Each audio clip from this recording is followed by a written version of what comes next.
character. Every time I speak, I want the truth to come out. You know what I'm saying? Every time I speak, I want to shiver. You know, I don't want them to be like, they know what I'm going to say because it's polite. And even if I get in trouble, ain't that what we're supposed to do? I'm not saying I'm going to rule the world or I'm going to change the world, but I guarantee that I will spark the brain that will change the world.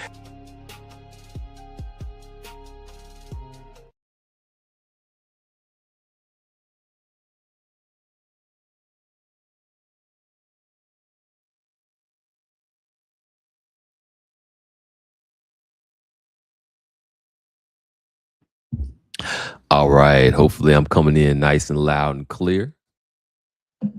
So, this one isn't going to be a long one because I have some packing to do. I'm in the middle of moving. It's going to be a nice spot that I'm going to. It's going to be lovely. Shoot, I wish I could share some of the scenery over there with y'all. I probably will do that like later on once I get settled and whatnot, because you might need to see this. But in any event, um, I'm gonna probably just be on here for like a little bit. This ain't gonna be like a 4-hour stream, a 5-hour stream, or something like that. This is gonna be kind of quickly and straight to the point. In fact, I couldn't even actually find the original clip that I wanted to share for this one, because it was about estate planning and basically all of your afterlife planning, and it gets into whether you should do a trust or whether it's better to do a will.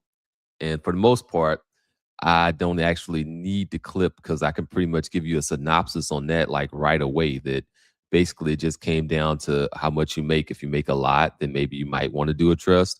If you don't make a whole lot, then it's better to just go ahead and go with a will because you'll have access to the resources easily. But there's a lot that happened and kind of went down to kind of get me on this topic. One was Essence Fest. The other was going to the concert that I went to the next week, the week following that. And then the third thing was that my cousin recently passed, like actually yesterday, like around like 12:47 a.m. So it got me thinking, and I wanted to kind of share some stuff with y'all. Because here's the thing, most people think that a will is a legacy plan, but it's not. A will tells people who receives what you owned. A succession plan determines whether anything that you actually built continues without you. And that's the distinction that I want to talk about today. Because when people hear the words afterlife planning, they usually think about death. They think about funeral arrangements. They think about life insurance. They think about wills, trust, property, bank accounts, beneficiaries, and who gets what after you're gone. And all of that matters. Black families absolutely need wills. We need beneficiaries. We need clear instructions. We need life insurance. Life insurance is a great source of wealth. We really need to get more into that. We need to stop leaving families to argue over properties, money, funeral costs, personal possessions, and responsibilities while they're grieving. But I've started thinking and believing that we're thinking about afterlife planning too narrowly because there is a difference between an inheritance plan and a succession plan. An inheritance plan answers simply one question: who receives your resources? A succession plan answers a much larger question: who can continue your work after you're gone? Or who can continue your work while you're still alive, for that matter? And really, that's the realization that started for me at Essence Fest. And I heard about this lecture about wills and afterlife planning, and I've not I've not really been able to like locate that exact clip. I thought that I had it, but I actually have something else that's on a different financial sector issue. So that means I'll have to like go and find it out of those uh 18 hours worth of live streaming that I did there. So I'm gonna use some AI tools to find that clip and identify it. But for the time being, I'm gonna just go ahead and roll off of what I remember and what I could recall. Let me go on over to the comment section. Shout out to you, Tunnel Runner. It's good to see you. I hope you're having a beautiful day. Now, as I said before, I wasn't able to find that clip that I was hoping to share, but I will kind of just go straight off the dome. And maybe we'll kind of go and circle the block on that when I go and I do like my either full assessment or day by day assessment of what we can learn from it. Because, like I said, there was some good things over there at Essence Fest that they talked about that we could utilize.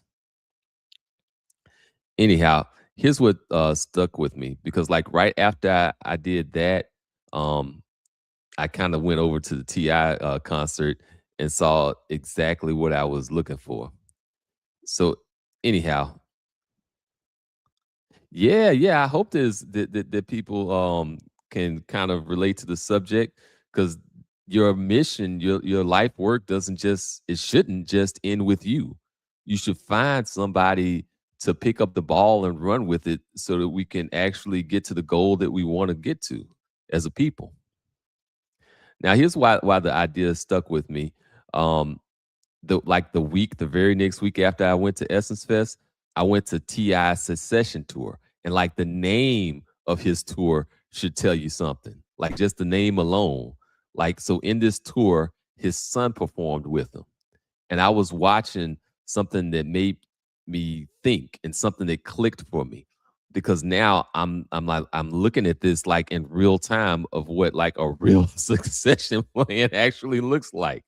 Like like now I'm not trying to claim that Ti has all of his family business arrangements and his private succession plan together and all of that good stuff, but I mean I still saw that example, that very visible example, right, standing right there in front of my face, so I couldn't ignore it.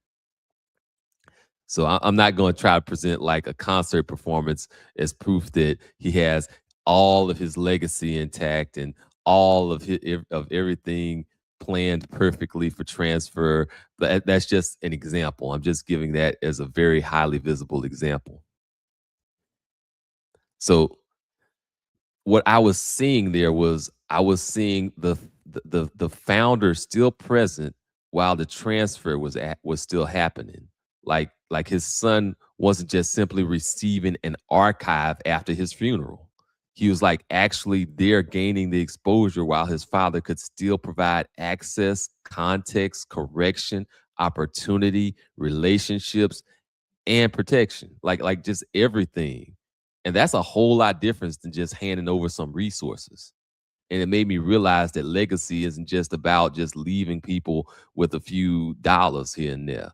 It's something more than that. Like legacy also is about preparing people to carry your responsibility, you know?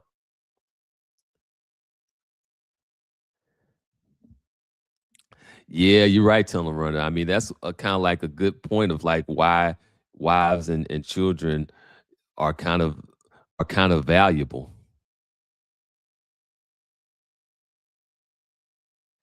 But it's gonna be like a interesting dilemma trying to find the right one though. That's a whole nother story. So there's a difference between just giving people stuff and then preparing them to operate the business that you built or what you've left behind. Now, you can leave someone a business and it still fail. Like you just giving them a business doesn't necessarily mean prosperity. You have to give them the ability to run it. You can leave somebody with property and never teach them how to maintain the property.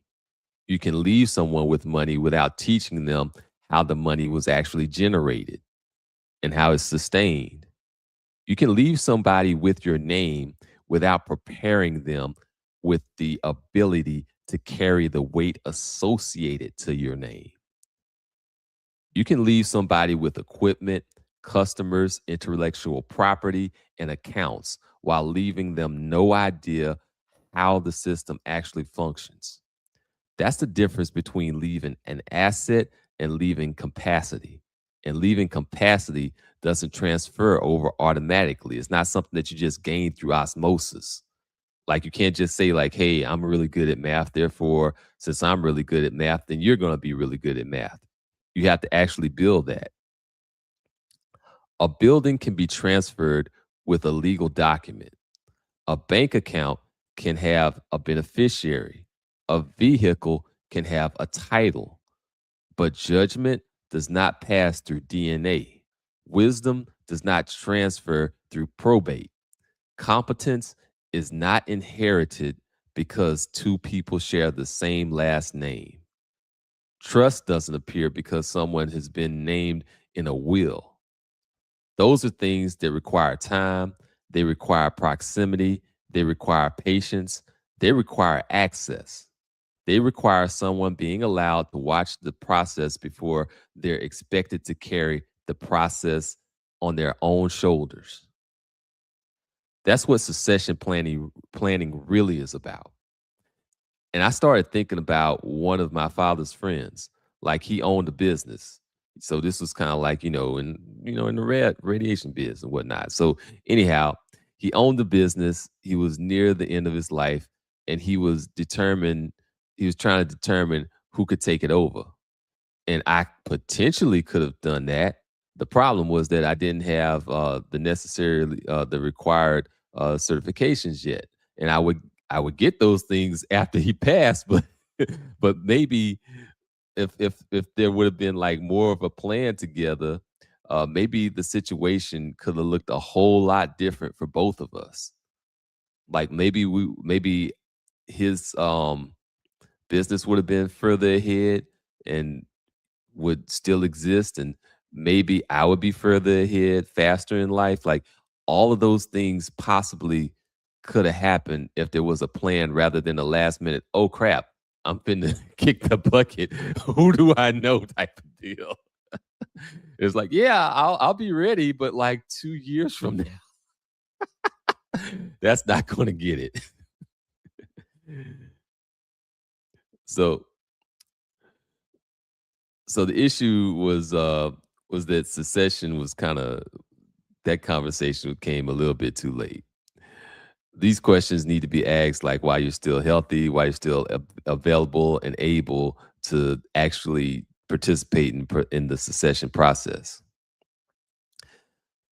So, who has the potential to take this over is something that you want to ask yourself.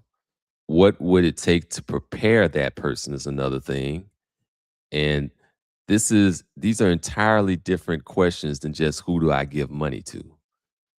One question about emergency replacement is mm, that's not where you really want to be. Like you don't want to be making a quick rash decision based off of like a pure emergency. You want to have this stuff already planned out. And that's why doing a succession plan makes a lot more sense than just kind of going and rocking with a wheel and then just everything else that you worked on being kind of like a seat of your pants flying willy-nilly type of thing. Because as I explained in my example, like a certification takes time. That's a timeline management thing. And with mentorship, if you would have had mentorship along with that, that process could have gone faster.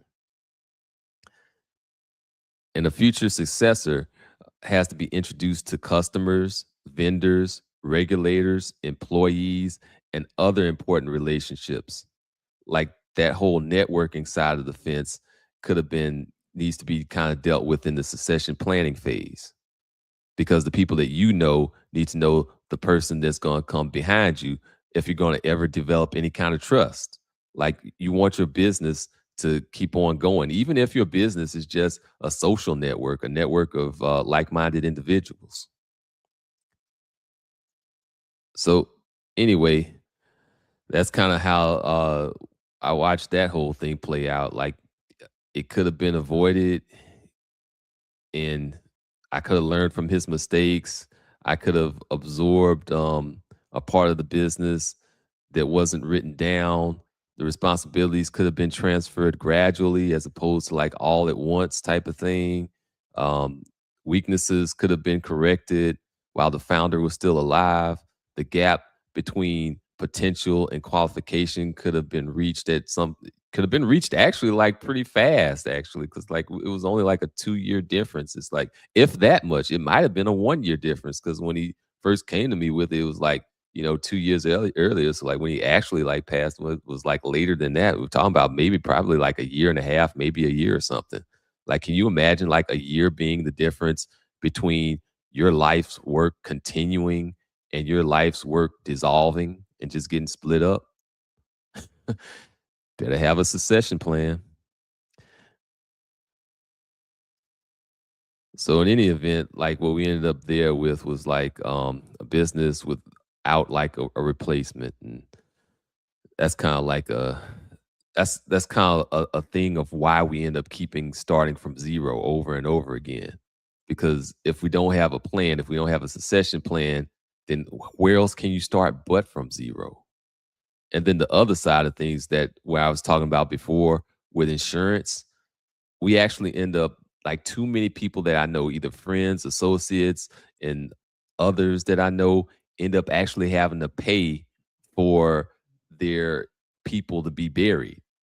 Like, you should never have to pay for your loved one or your family member to be buried. They should have insurance. They should have life insurance. At the very least, they should have like a 20, 30,000 to put them in the ground. You shouldn't have to have the whole family chip in, 1,000 here, 1,000 there, 2,000 here, 2,000 there. And then with that, it ends up like ultimately most of the time falling on the responsibility of whoever's the most responsible person in the family. So then they end up kind of chucking up like a big 20 grand or 10 grand or whatever it is just to put the loved one in the ground. That's a terrible lack of planning. That 10 grand, 20 grand or whatnot could have gone to a business plan or an opportunity to move something else further to get the family forward. So by all means, get some insurance. At least that much I got. I got myself some insurance. Anyhow, so what that situation with my dad's friend taught me was something important. Like, a last minute search for someone to take over is not a succession plan. It's evidence that succession planning did not happen. That's not always the fault of one person. Sometimes people are so busy surviving that they never have the time to think about the continuity of what they built. Sometimes the founder never had a mentor himself. And does that not knowing thing become something that can just transfer over to the next generation and the next generation? Like, the first person should have a mentor, and then the second person should have a mentor, and then the third person should have, on and on and on like that. So that and a big part of that mentorship program should be succession planning. But if you don't have a mentor that teaches you succession planning, then you're probably not going to do that either. So sometimes a business just barely generates enough money to support the current owner, but much less trains another person. And sometimes the potential of a successor is not ready. And that's kind of like that's where that mentorship becomes an issue. Like, you can't just be kind of like just purely self-interested. You got to have a vision for the future and for something beyond yourself. Sometimes family is not interested in being a successor. Sometimes the legal structure is unclear. Sometimes the founder becomes sick before anybody expects it. And there are real complications. Those are real complications. But once we have a pattern that we see where we can say, hey, a lot of times there's no succession planning going on, then we can actually improve the system. And this is where applied social physics becomes useful. Because when people look at a business, a career, or an institution, they usually focus on the visible resources. They see the money, they see the property, they see the buildings, they see the equipment, they see the title, but they might, and they might see the customers.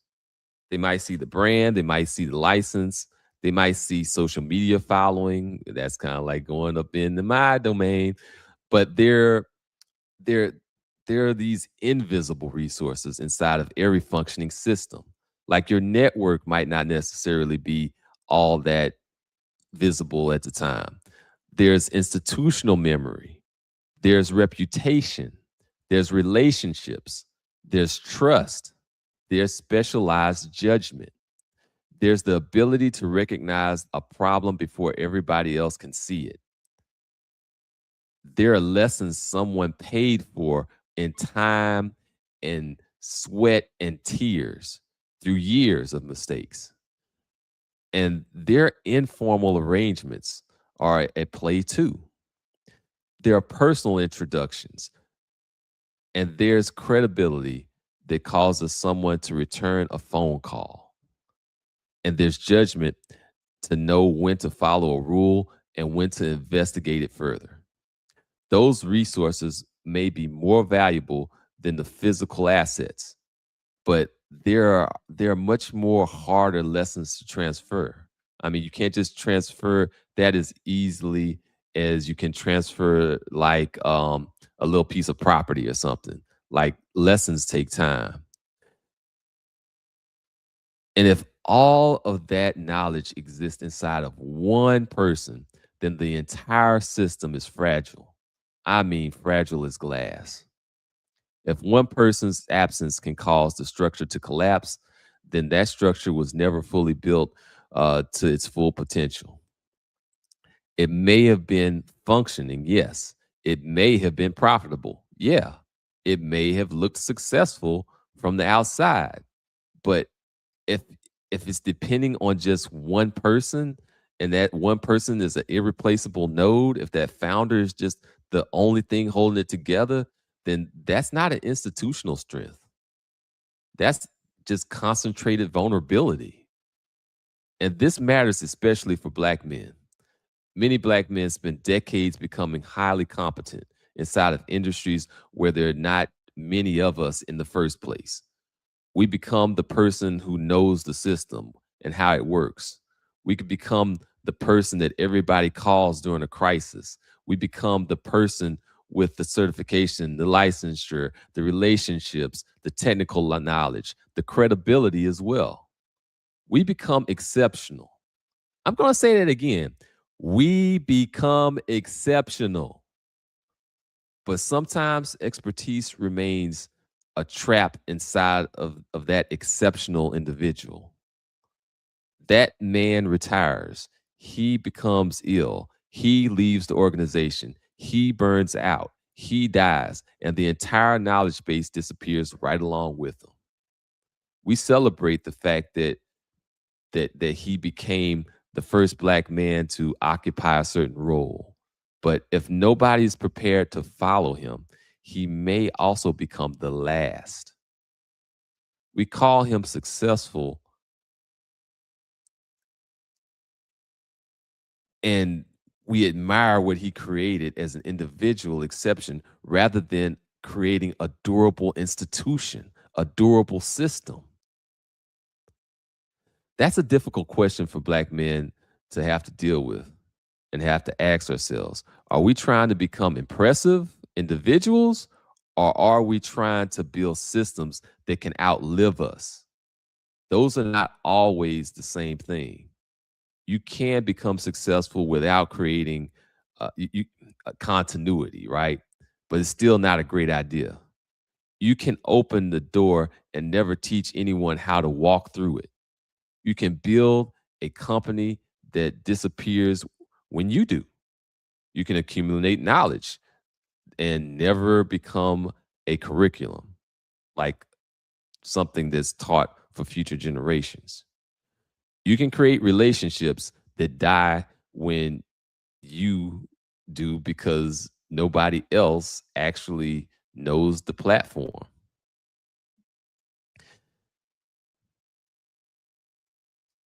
So that's the whole thing about like I guess like another thing is that we kind of sort of look towards becoming indispensable for security purposes, but sometimes that indispensability also can become a trap where we don't build institutions.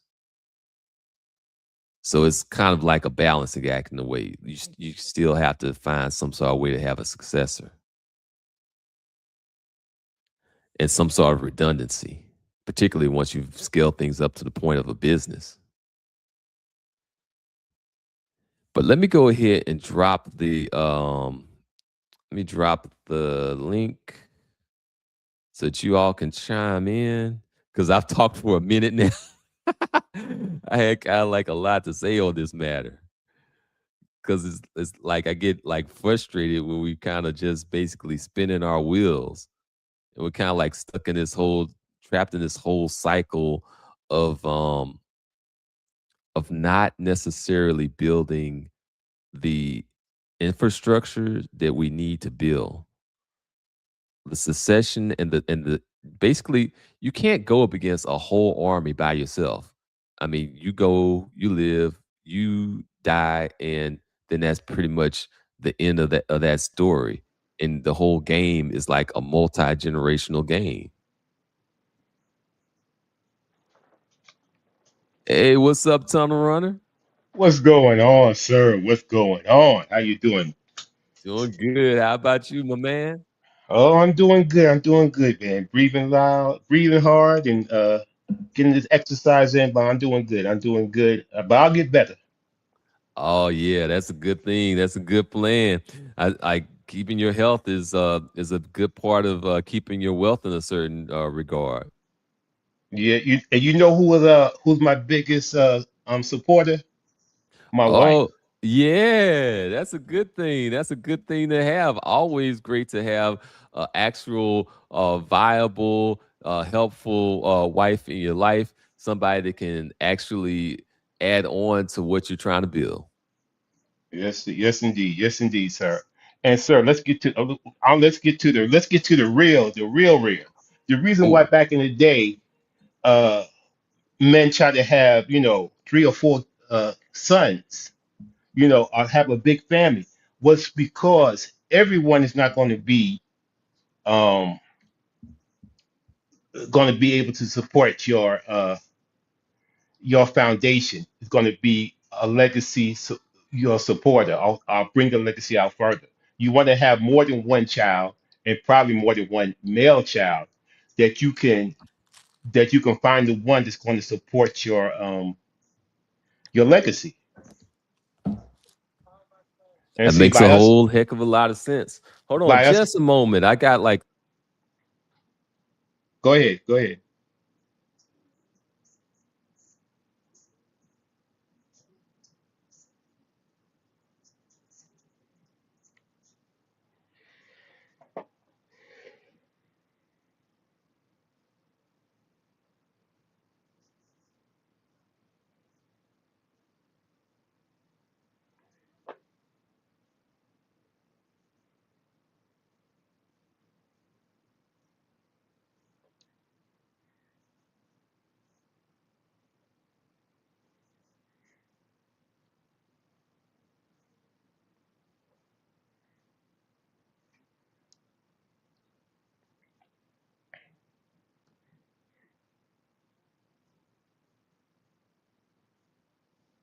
all right, I'm back.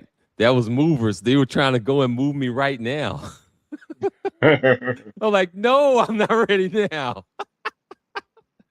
Like I have like half of my boxes done, and they're supposed to be here like for three. It is nowhere near 3 o'clock. It is still a heck of early. It's nine, not even. It's just barely 9:30 right now.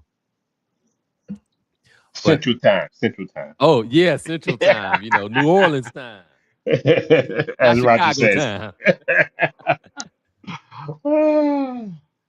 But like I think there's so many levels here to look at here. Like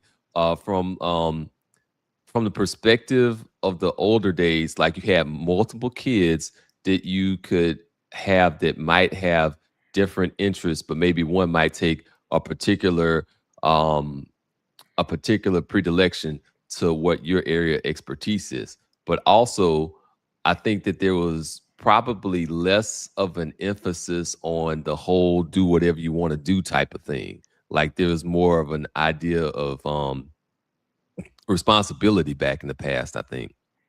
Like people actually would want to pick up their family legacy instead of that whole just, oh, just follow your feelings, follow what you want to do. And like, I think that there's some of that came into play because I don't think that like necessarily everybody wanted to like work on the farm, but when you needed some hands, you need some farm hands, you had some nice strapping boys out there that to help, move that stuff, then I think that that's kind of like the direction you went in. That might be the thing that you do.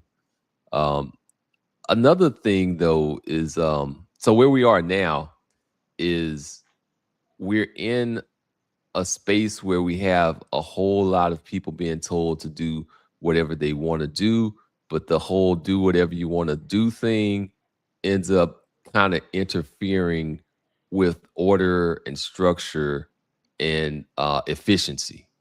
Like the more you do whatever, it's it's great that you can just kind of like follow your passions in a certain regard, but in another side of things, it's not so great in terms of making the most progress necessarily, Yeah, because I was trying to say, because I put this a statement in the comments, but yeah, the most successful people have a plan. Hmm. They have a plan and they follow that plan. So they make a system and they follow that system to completion. Most people just don't walk around and just walk into things. You just don't say one day you're in high school and you just walk around, oh, maybe I'll go to college, whatever, become. No, most people want to become a doctor or want to become certain professions. They are focused. Even a football player, basketball, they are focused on what they want to do, and they do that.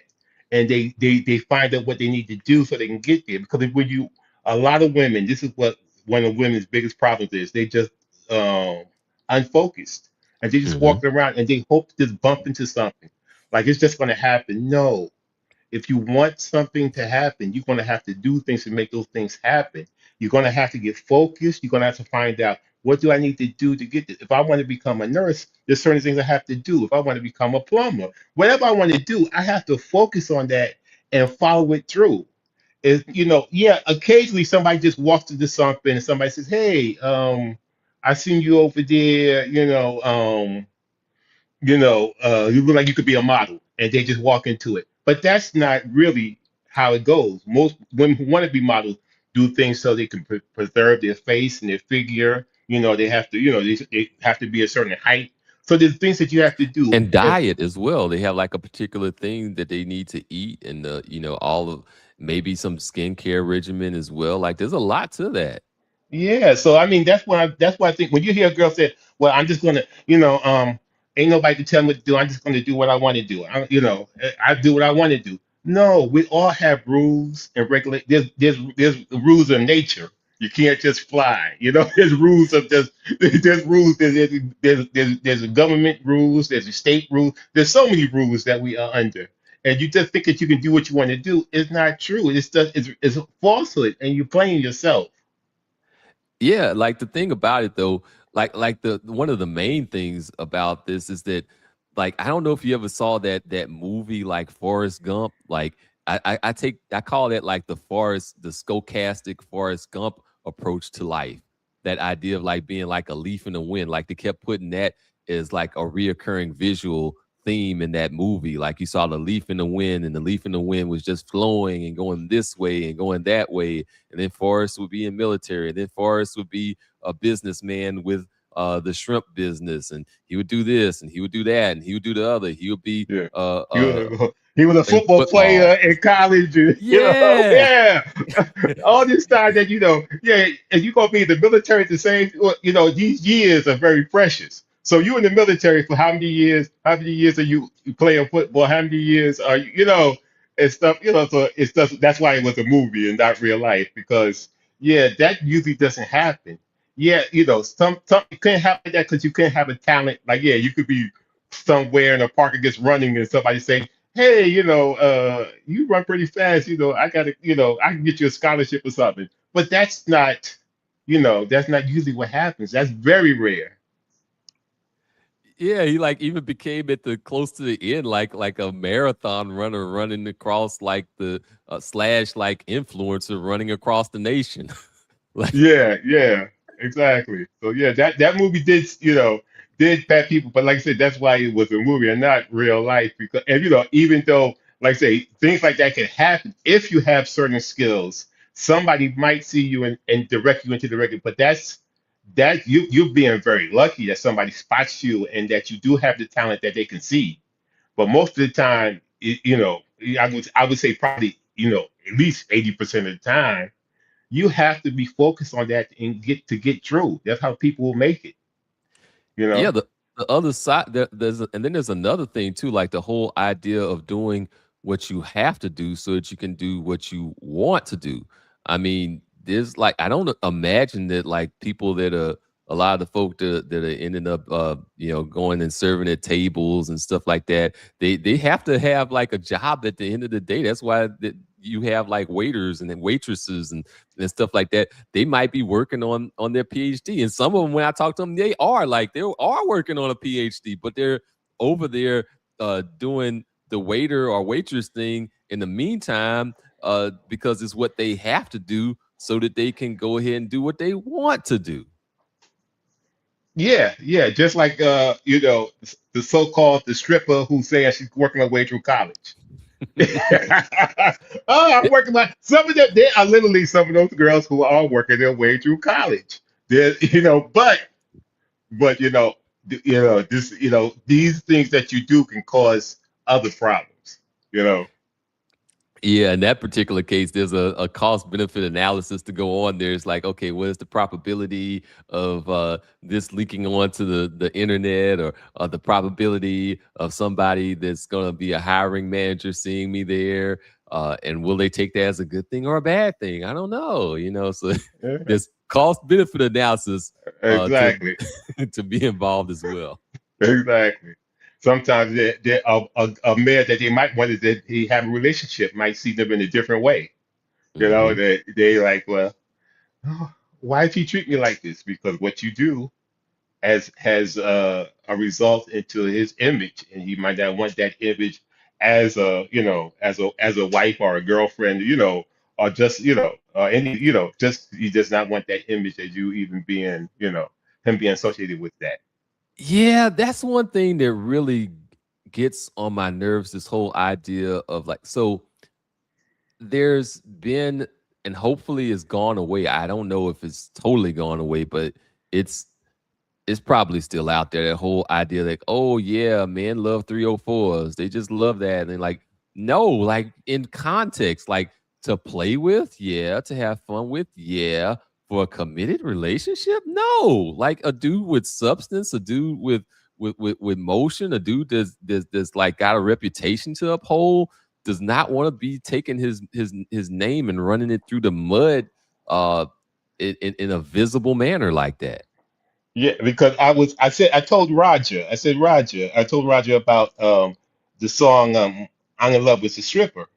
And I was telling him that was, that was real. That some, he said, "Oh no, it was a joke." I said, "But no, there was some guys walking around there, and there are some guys walking around that's like, man, you in love with, you cannot be in love with the stripper. You know what strippers do, It's like this is their mindsets are actually a lot of most of the time they jacked up from after like three or 4 days of working at the stripper. Their minds get fucked up. So you probably talking about you in love with a stripper. You stepping out on some serious problems from the get go. Oh Walking yeah, in the door. oh yeah, you are absolutely right. You hit the nail on the head with that one there. Like when I went like there, and it was like I rarely ever go to like a club like that, right? So like when you when I do go there, it's like I can see certain things that I might not have seen in the past, right?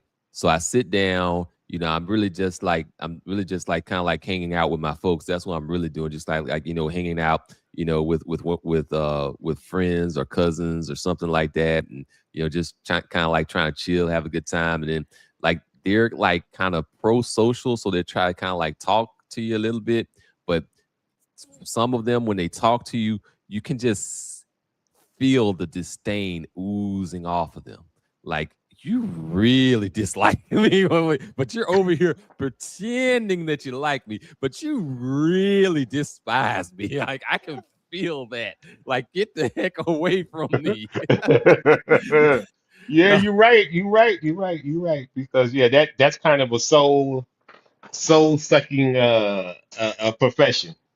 You know, they talk about the girls with a thousand thousand body T. stare. Yeah, yeah, yeah. They're gone. There's nobody in there. They're just Well, it's a lot Well, of I time. mean, it's a fascinating social experiment going to a strip club, though. I mean, it really is because you can see some of everything. You can see like people that are compelled to talk to you that really don't like you. You can see people who have a genuine interest in being social, but they are misguided as hell. Like you might be talking to a chick and she's talking about like how it's like such a great thing that she's like bi or whatever, and you're like, guys are jealous. You do realize that, right? Huh? What do you mean, guys are jealous? Huh? Like that never occurred to her. Like she never entered her mind. Yeah, yeah, because I mean, sometimes they like they only think what 4 seconds ahead or whatever you saying. They don't think about these things. And, you know, that's why you have these women that regret their tattoos. You know, they get all these tattoos, and it's like you didn't think, you know, when you were 20, you know, that you were gonna, you know, that you wasn't gonna always just be a bar girl, or you wasn't always gonna just be out there. That you know, you might have children, you might have, you know, a husband, that you might have a job that is not going to like that tattoo on your neck. You know what I'm saying? On your face. Well, you know, it's just, you know, they're not thinking about what's possibilities of the future. They're just in the moment. Well, on top of that, then they'll like have all of these different modes of propaganda directed to themselves. Sometimes they'll propagandize themselves and really put on the idea like, oh, okay, you should have this whole phase, you have this 304 phase, whatever, and everything's gonna be great. You're gonna come away with all of this great experience and blah blah blah. It's like, but you're gonna give a man what he doesn't want. You're gonna give a man some other man's habits and some other man's desires and some other man's wants, and there's gonna be guys that are gonna resent that. Like that's not necessarily, it's not really the great thing that you think it is for a long term type of relationship. And then and then so there's that part to it, and then there's this whole idea of doing whatever you want, forget the consequences. It's going to work out great for you. And you're just going to really focus on the whole me thing and not actually consider what the man that you want wants. Because sometimes the man that you want, oftentimes, a man that you want that actually has something going for himself actually does have some requirements of his own. And that's another thing that ties into succession planning, actually, because the woman that you choose for a long term committed relationship or family structure type of situation is going to become a big part of that succession planning. Like, what is she instilling in that family? What is she doing to keep and uphold what you've built? Like, the character of that person does come into play. And if you take your respectable, responsible reputation that you've built over a career, and then you attach it to solipsism and selfishness, then you're going to get something that's not going to be too conducive to keeping your structure intact. Welcome back. Yeah, Miss Tunnel Runner, she gave me a call, so I had to make sure she was okay. Oh, good, good. Everything all good? Oh yeah, yeah, yeah, yeah. She just working. Make sure she make bringing money home for daddy. Excellent. Uh, beautiful thing. Beautiful. But I was just basically agreeing with you that the selection of the person that you build a family with is a big part of succession planning, because what you're instilling the kids with, what you're instilling the family with, and what you actually build moving forward after yourself is going to be determined and dictated by a big part of that first step. I mean, you can go without the family and do the non-family route and then just have a mentee and then teach your mentee everything that you want on keeping your life's work going. But in terms of kind of family assets and your genetic legacy and some bigger core tenets of your personal life, you kind of need that right person to build a family with. Yeah, I mean that is a big component of the whole. Like I say, the whole situation is the reason why a lot of men who get life insurance and have some kind of post life planning is because they get married. They get married young, they have children, they have a career, and they want their legacy to live on.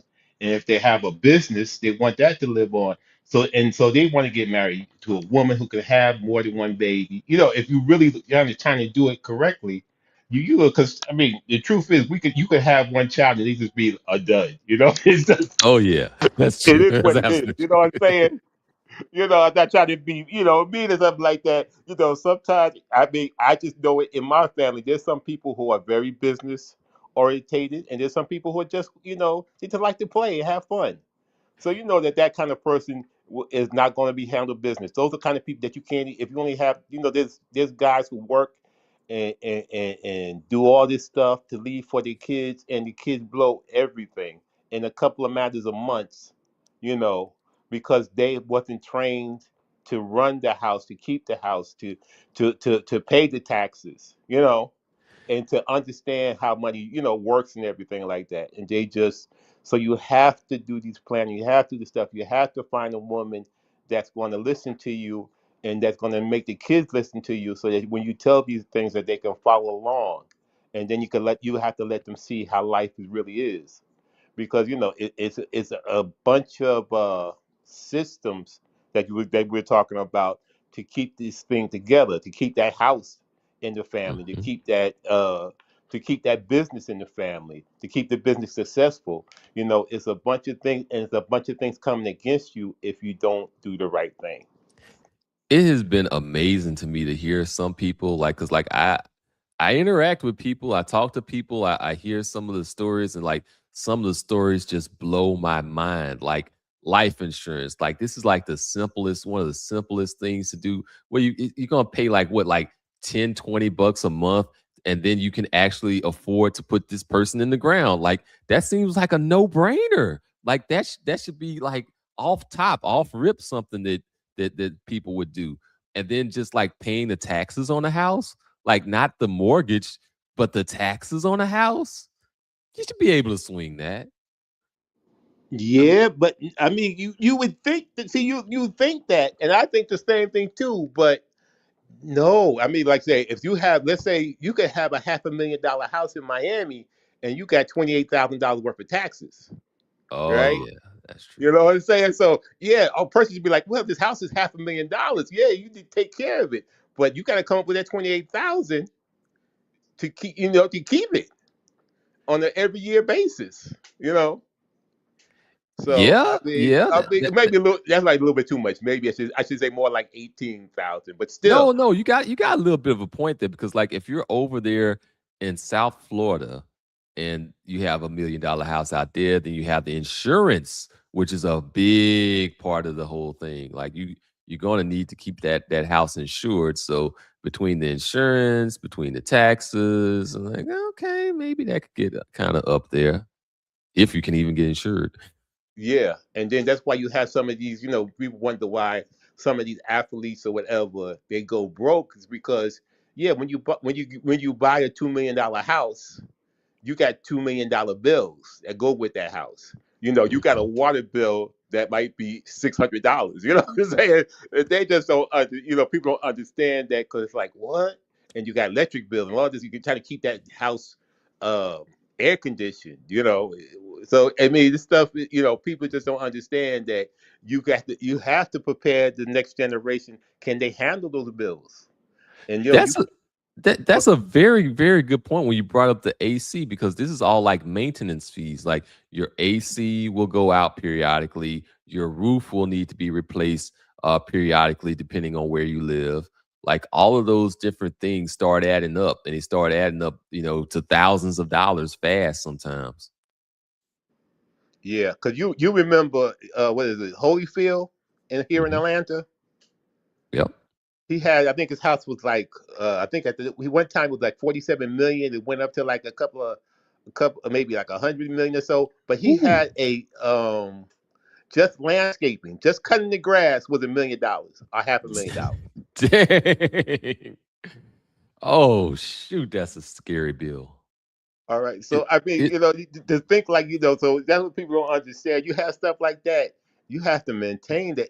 It costs a bunch of money just to maintain that. You know that grand. Well, that's not even a house. That's more like a compound. But still, it takes money.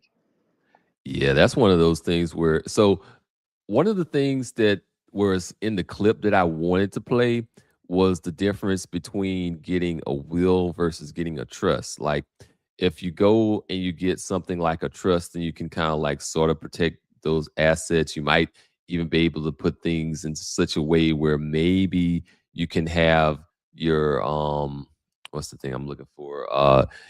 Your interest pay off the bills that you have, like you use the interest to pay off whatever the bill is and then kind of like protect the assets a certain type of way. This is where when you start get and then even like debt can be a good thing when you get into like a certain type of debt and once you make like a certain amount of money so it becomes like a protection racket in a way instead of like paying as much as you would because you wouldn't really be taxed on like your loan or something or other. There's like all these different like financial tools and tricks and loopholes that people use to try to keep their assets when they start making more money.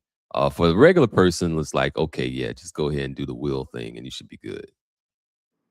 Yeah, because I mean, like, there's like people that have like you might have like what. Well, I knew this one case where this black man had like 47 acres and he had like 12 kids and all of them moved away. They were like in Philadelphia, New York, or whatever.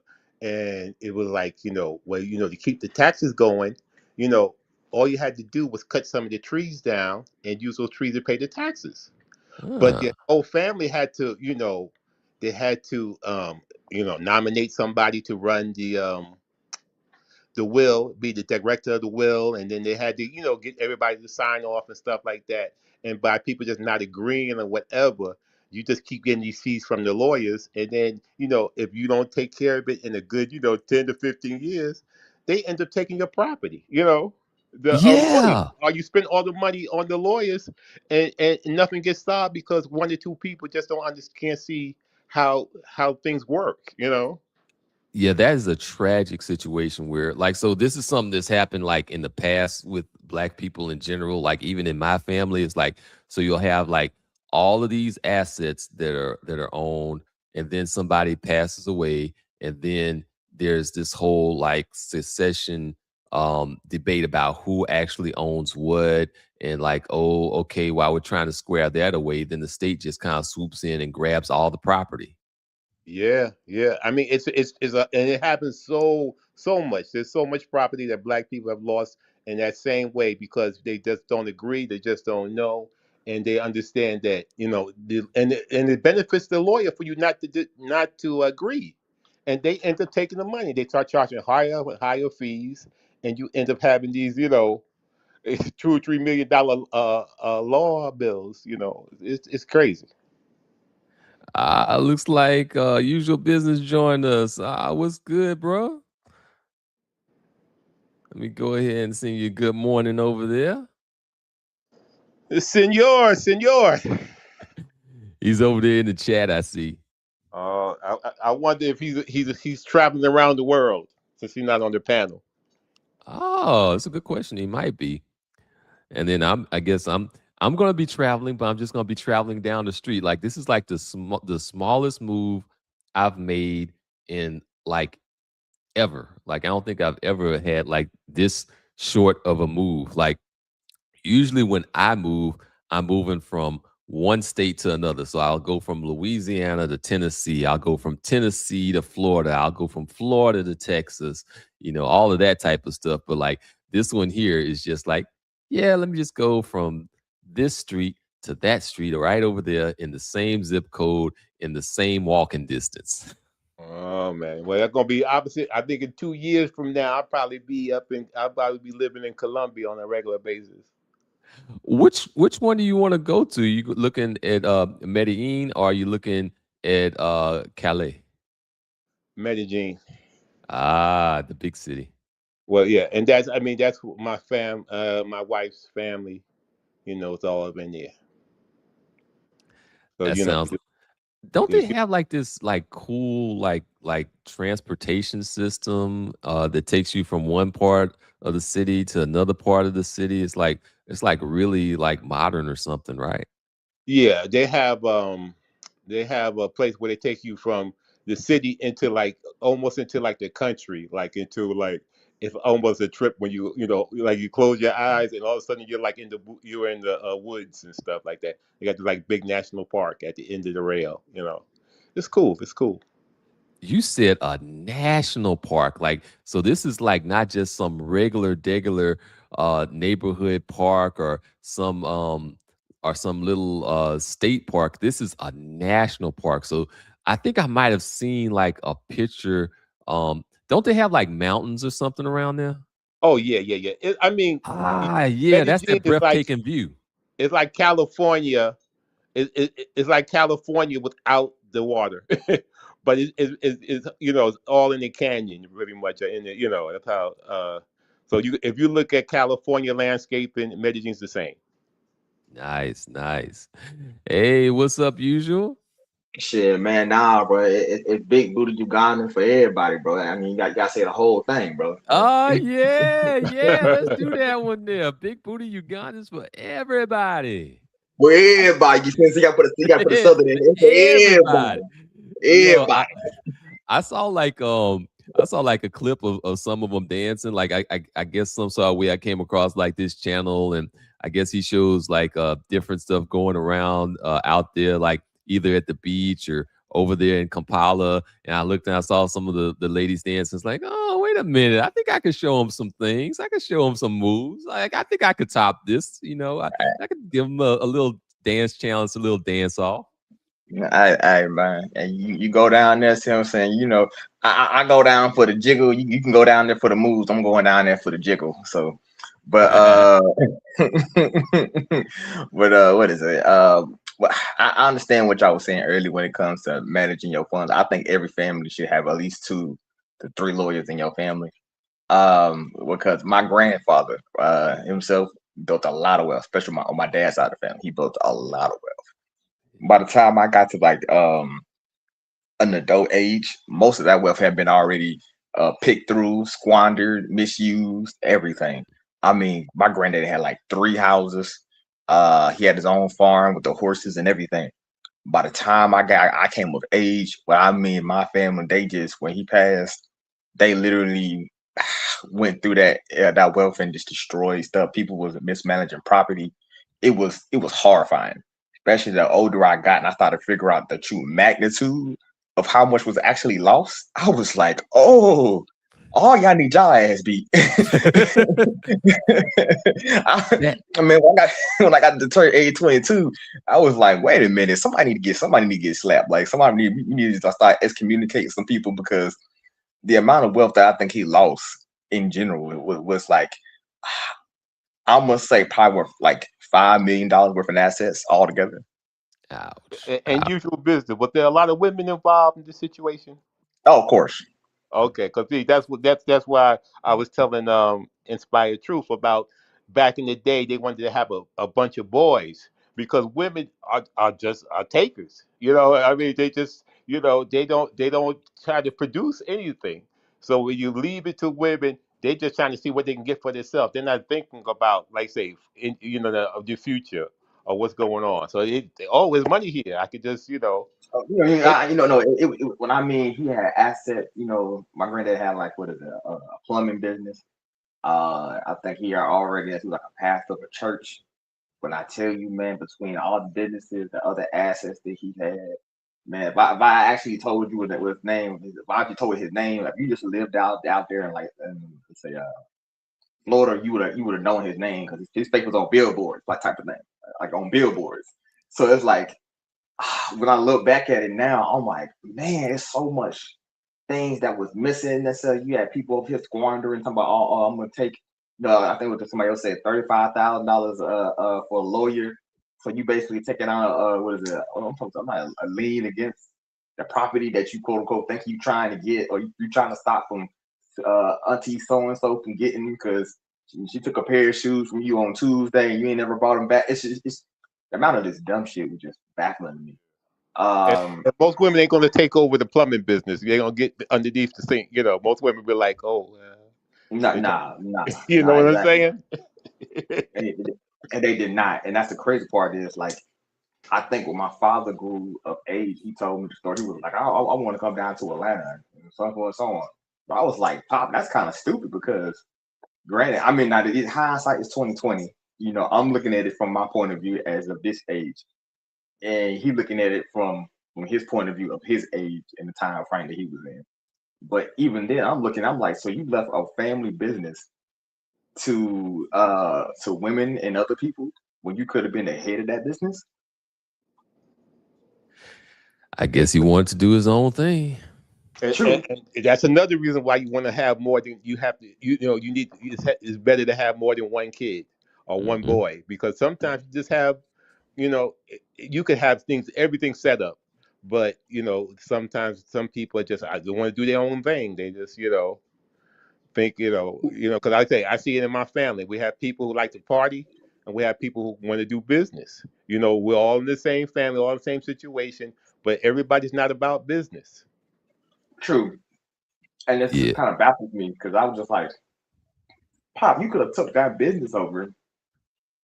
I mean, crazy enough, I know. Now, granted, I don't know if he would took that business over, that probably pertaining to who he probably would have married, probably would have. But right, if he would have still had me and bro my business acumen and skill level, I think we probably would have had the entire Florida region would have been on lock. And I'm serious about that. So it's kind of like, oh man, all them opportunities that were just missed, which is baffling. But I guess you got to start again and necessarily. So good Yeah, things happen, good things happen. that whole start from zero pattern has got to stop. Like we keep doing that over and over again, like starting from zero, starting from zero, starting from zero. Like the way that generational wealth is accumulated and accelerated is by basically kind of like taking off of the backs of those that came before you, because like the game is Exactly. capitalism. It's kind of Yeah. hard to win the game of capitalism without capital. Yeah. You'll find Exactly. people in these colleges, in these big colleges, and you'll be like, what are you doing? Whatever. They've been telling you, I'm just going to school to just get a degree, but I already have this business, I already have this kind of land. Their Mhm. parents have set them up already, where they're just trying to do extra. You know what I'm saying? Where they're trying to do like, well, in case I'll just get some other skills to expand this business and get stronger, so I can not monopolize maybe my corner of the country or whatever, or the state. So you see that's how a lot of people they go. It's not about they following their plans of their forefathers, and they're just trying to make it bigger and stronger. You know.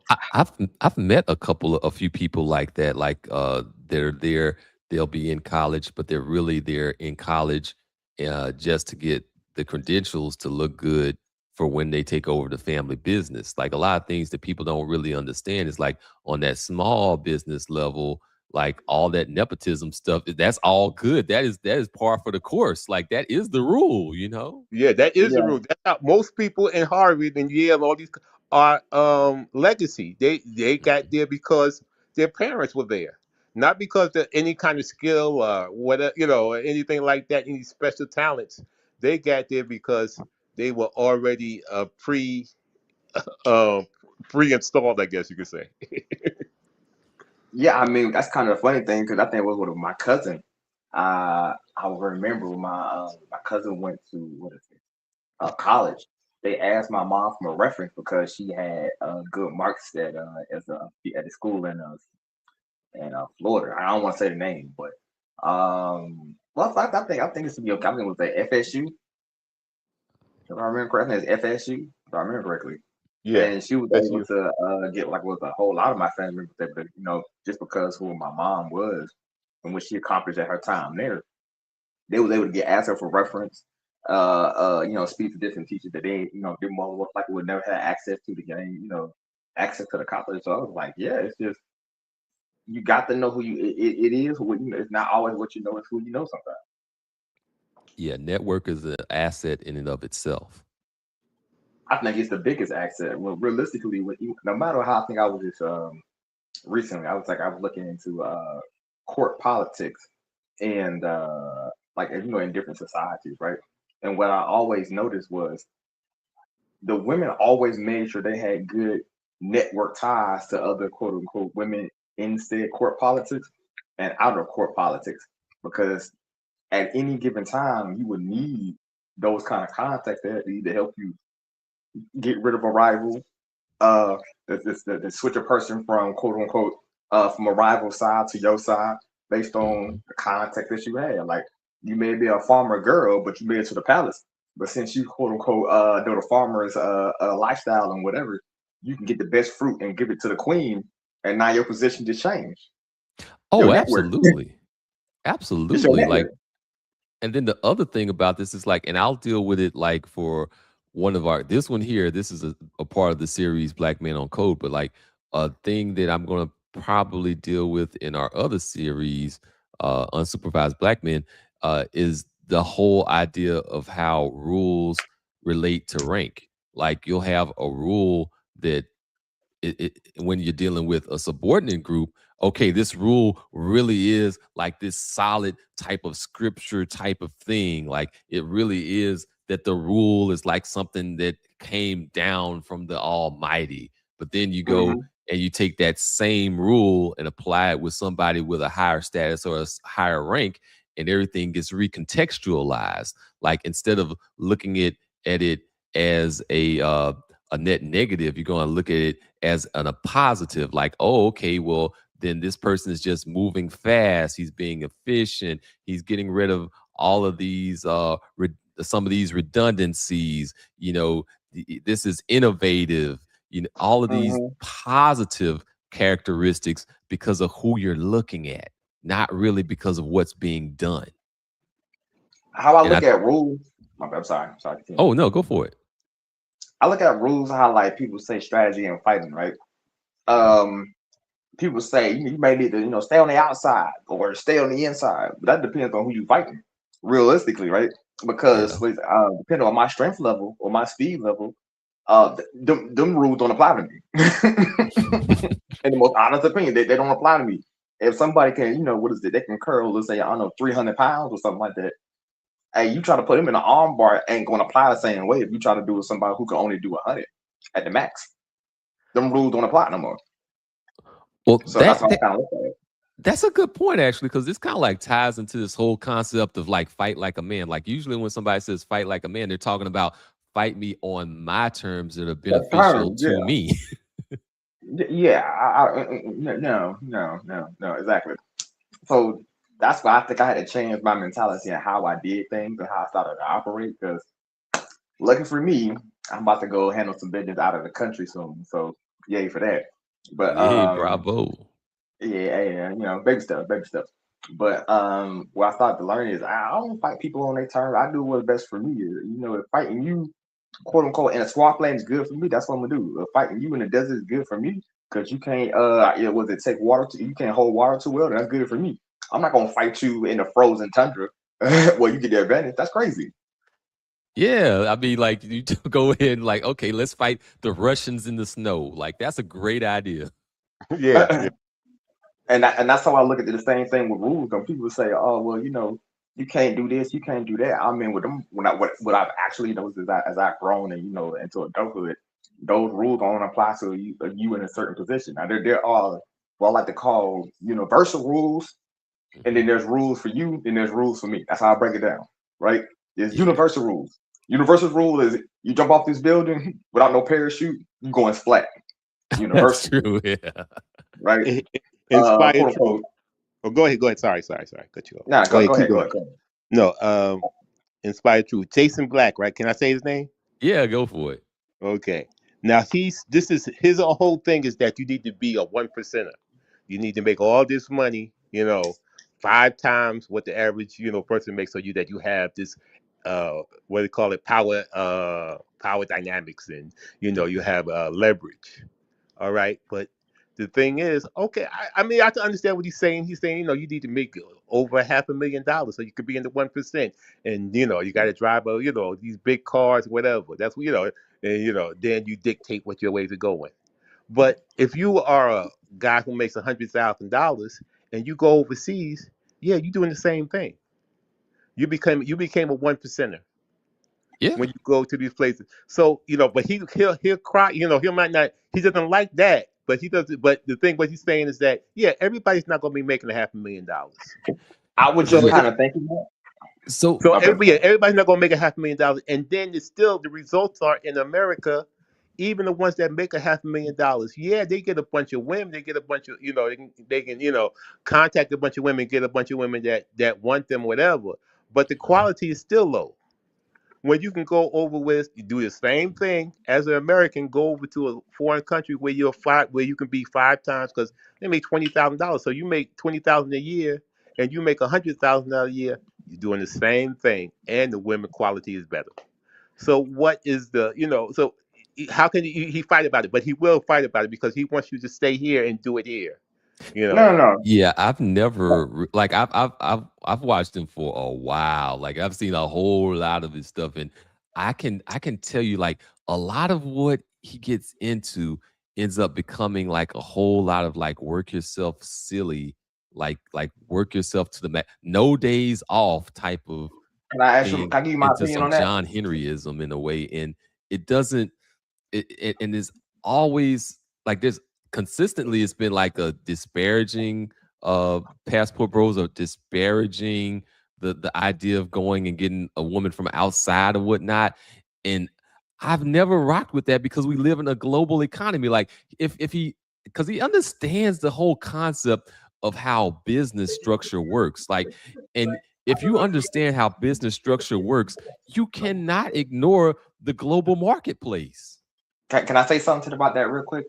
Yeah. Um, People who have that mindset are people who really, all right. There's people who really want you to be free, and there's people who want you under their command, Yeah. right? And you got to be able to understand that the difference between the two. You said Jason Black. That's the person you said, correct? Yes, sir. Yes, sir. That man wants you under his command, right? He want to have an army of dumb little Negroes. When he's like, "Hey, you should be upset," you be upset. When he said you should jump up or down, you jump up or down, right? Because for difference between us, we give you good information that you can use anywhere, right? A good teacher teaches you how to fish in any environment. A good fisherman or a good teacher will teach you how to fish in any environment. A person that only teaches you how to fish in a river, they're really containing you to only that river. And that's what that thing I noticed about him instead and a lot of other people. They basically want you contained to the river where they have access to you. It's no different than the bitch, really. I'm sorry, the women. How they have this quote unquote, oh, there ain't nothing better over there across the pond. You need to give me all your money and spend it here. They don't have a problem with tricking. You have a problem tricking elsewhere. Yeah, this is like where so those are like the two things where I kind of like deviate, like because like he gives a lot of good info, but like that whole idea of because you do need rest. Like when you go and you work out in the gym, you work out your arms and then you let your arms rest and maybe do something else. You when you go and you basically whenever you do something, you have to have that balance of work and rest if you're going to be the most productive that you're going to be. And then if the whole entire world is operating as an interconnected thing where they're going and getting the best bang for their buck, if you're going to Hmm. say, I'm not going to do that because I'm not going to run, I never run away, then you're missing out on maximizing your cost benefit analysis, right? So I mean, I, now you're paying um $10,000 for a TV when you should have been paying like 400 for a TV.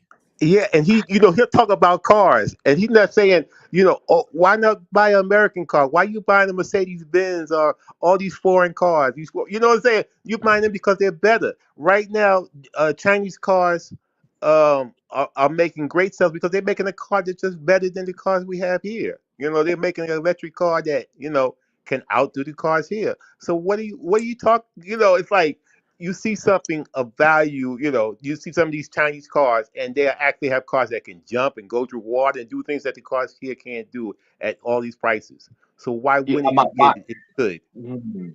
My personal opinion of certain people like that, I'm gonna call them the other wing of the plantation boys, right? And the reason I call them that is just like on the plantation, they always had that one person to say, "Ain't nothing better than necessarily than a slot we got on this plantation, bro. I promise you, ain't nothing better over there, right?" And they have that mentality of, you see what I'm saying? Hey, this is the best plantation in the world. Or I'm sitting here like, well, what about the world itself? And he's like, what world? He's like, all you need is everything that's here. And I've always questioned people like that because that means you're not really thinking, or you're just really have limited vision. And I guess the one thing I could say about, at least about my mom, right? She always gave me the mindset there's always something outside that you can see and explore. It's bigger than just Atlanta. It's bigger than just Florida. It's bigger than just Miami, or it's bigger than just New York City. Like I have already had went to a couple of countries basically because my parents had put that effort into me to go see. So I never had the mindset that the only world was quote unquote was as big as this. I just knew I didn't I get to experience it as an adult. But when I got to experience it as an adult, it's like all the what is it the thing that you missed that didn't click as a child, it clicked now as an adult. So And that's all uh mindset, because you had a vision that life is bigger than what you just see in front of you. That you had a vision yeah, that you could do things. It was possible. That's one thing that I had. I had a great teacher, was one of my relatives, and when I was doing bad in school, he told me, "You can do whatever you're gonna do, and you're gonna do it." I was about in tears. I'm about like 6, 7 years old. He's like, "You're gonna do it. You can do it. You're gonna do it." He just made me do it with his foot, with that force of his mind. He made me do it. Yeah, and I was able to do it. But I had to go through that. I had to believe in myself, and had to realize that, yeah, anything you see somebody else doing, you a human being, you can do it too. Absolutely. Looks like we got one more person joined in. Oh, here we come. Here we come. Yeah, it's the real Slim God Shady. damn it, Salute, home, man. salute, salute. Nah, we was doing good, bro. We was doing good, man. Mr. Ruffin came all the way from goddamn China, fucking up the flow.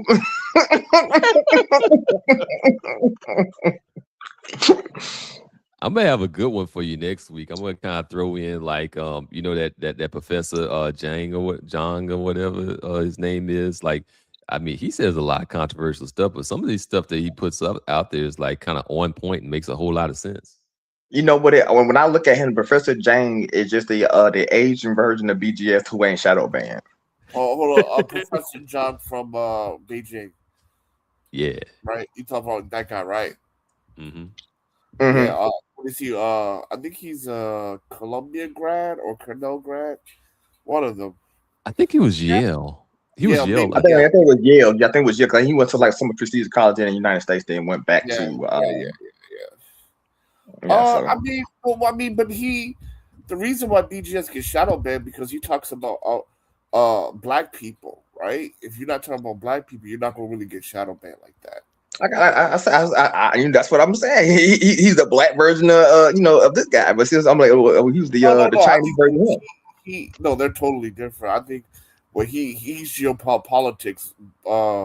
BGS is more about black people.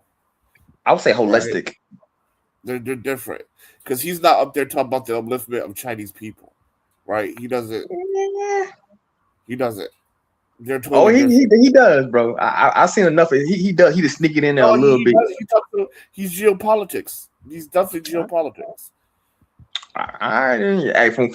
From my synopsis, right? What I've seen from him, he does the same thing. He don't do it to the fullest extent, but he slips it in there, like you know how a kid like you slip some medicine to your dog. You put it in there real. But it won't make sense. China's the second largest economy, about to be the first. It doesn't make sense for him to do that. Like black people and the rest. Let me say this way: African Americans and the rest of the world are totally different.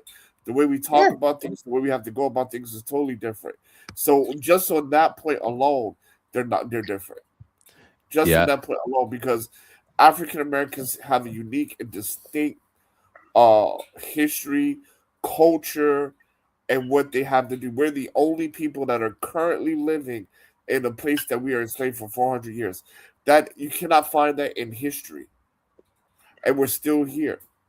That is not anywhere else. That's not anybody's story but our story. So just when they're very different. They have to be fighting to stay here. The guys are fighting to stay here. Stay here. Yeah, right. So it's very like African when people don't understand. Like say for example, right? Who will take over your will enough? Right. The way we talk about this is going to be very distinct than any other group of people on the planet. Yeah. On top of that, like we have. So I'm glad you came up because like this is kind of like right up your alley. We were talking about earlier on about the whole idea of successorship as opposed to just afterlife planning, like going beyond just who gets what resources. Even with that, like so this kind of started off since to give you like a little synopsis here. This kind of started off and kicked off when I was over there at one of the Essence Fest panel, not even panels, but lecture, I guess would be more appropriate term, where the guy was talking about basically that about wills versus trust and stuff like that. So basically like a will is for like your regular person, a trust is for somebody that makes a whole lot of money or whatnot. And so I was, looking at kind of like that panel discussion. Then later on I went, that I went that next week on over to like T.I. and saw the Secession tour where he actually brought up his son and had his son performing on stage and kind of was transitioning him on into the business. And I was like, yeah, you know what?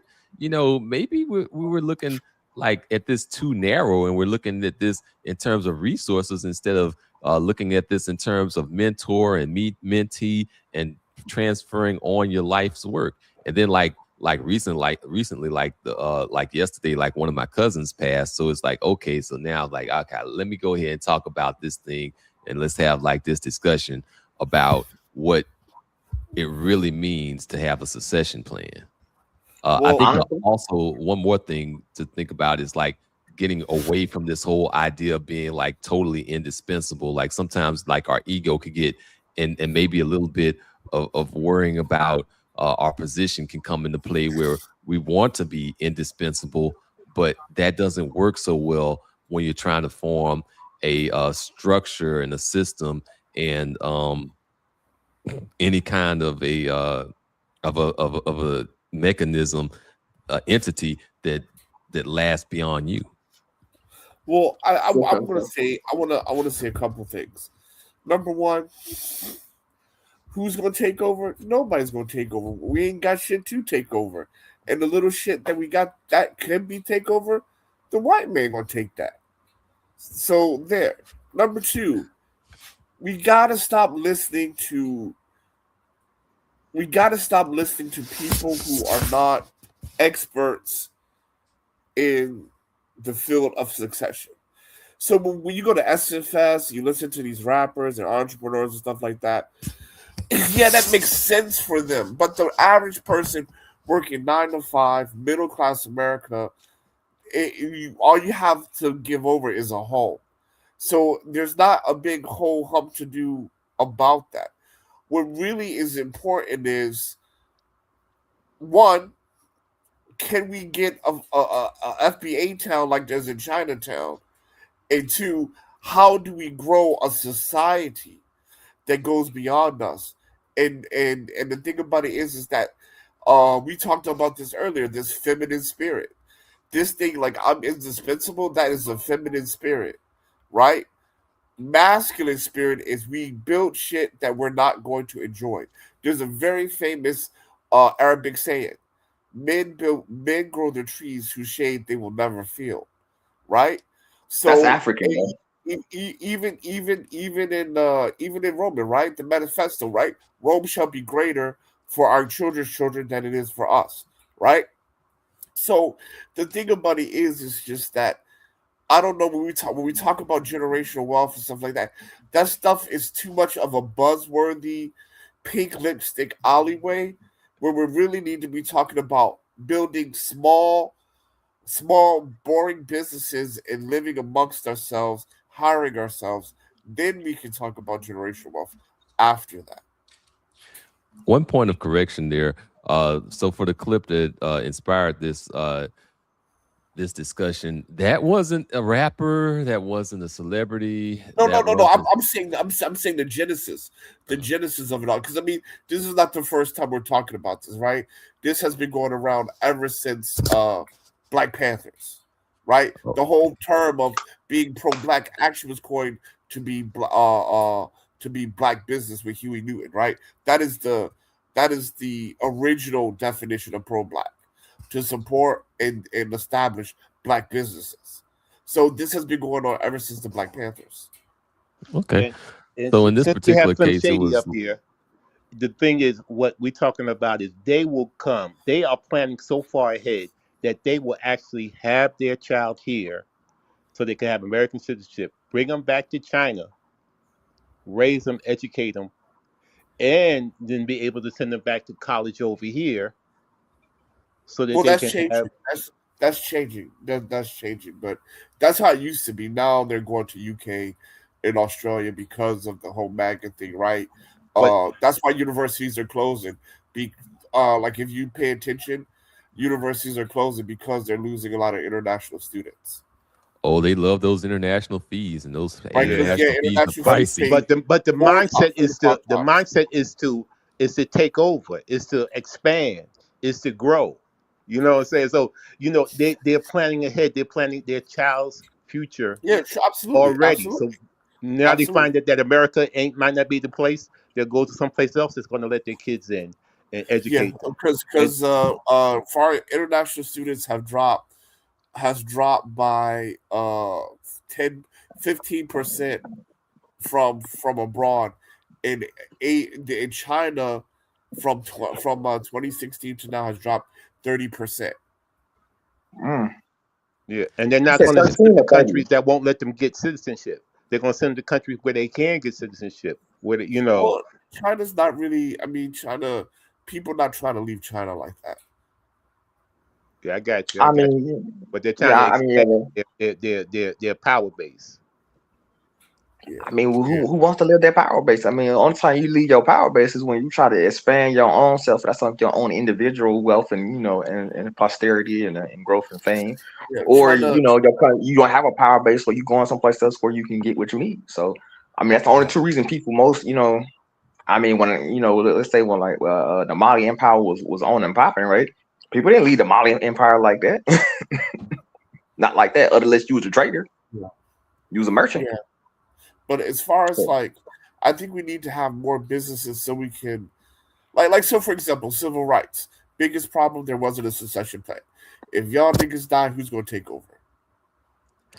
Yeah, that's a pretty fair example.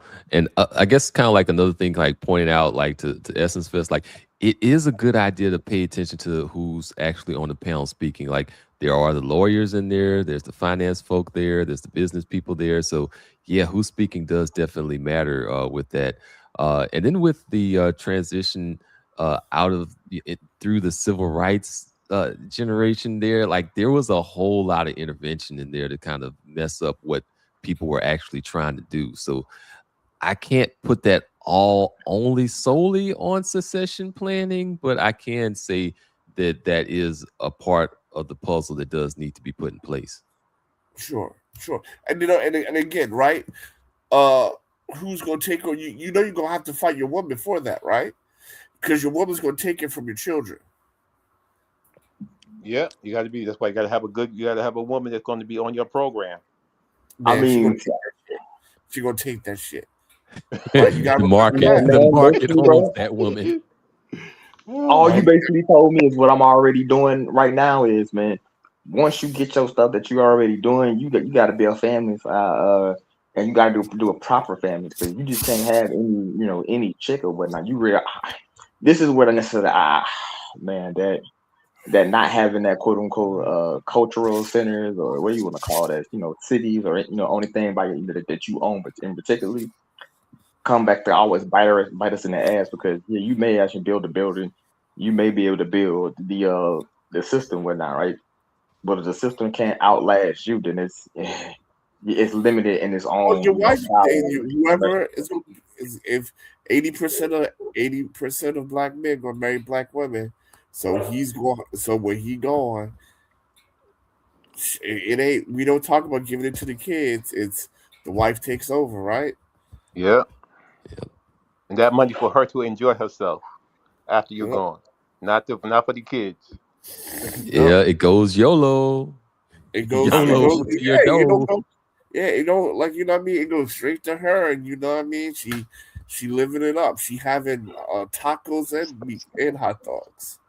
Yeah, Right. there's You know only what? one way to project your power after your death, and that's only with the trust. That's the way you can do limited, because you can put some stipulations for No, money. but if you got a business, you need a business that needs operations. Somebody to operate it day to day. You know, trust doesn't mitigate. Trust doesn't solve the day to day operations. For example, Correct. let's say you have a laundromat, and you God forbid you get in a car accident. What happens next? Right? Trust ain't gonna come in there and operate the laundromat every day. You're right. You're right about that. The only trust going to do it is the assets that you have already made and have some kind of structure to that. While That who seems can like Yeah, family to me, what bro. is, but see, but that's that's the better thing. than Like, nothing. see, this is what I mean, right? When we talk about a session plan, people don't know what we're talking about because, like stuff like where you're going to pass down your stuff, those are wills and stuff like that. But what I'm talking about is operations because that's what the succession plans means is that who's going to take over the operations, the day to day tasks, the day to day messes to do lists.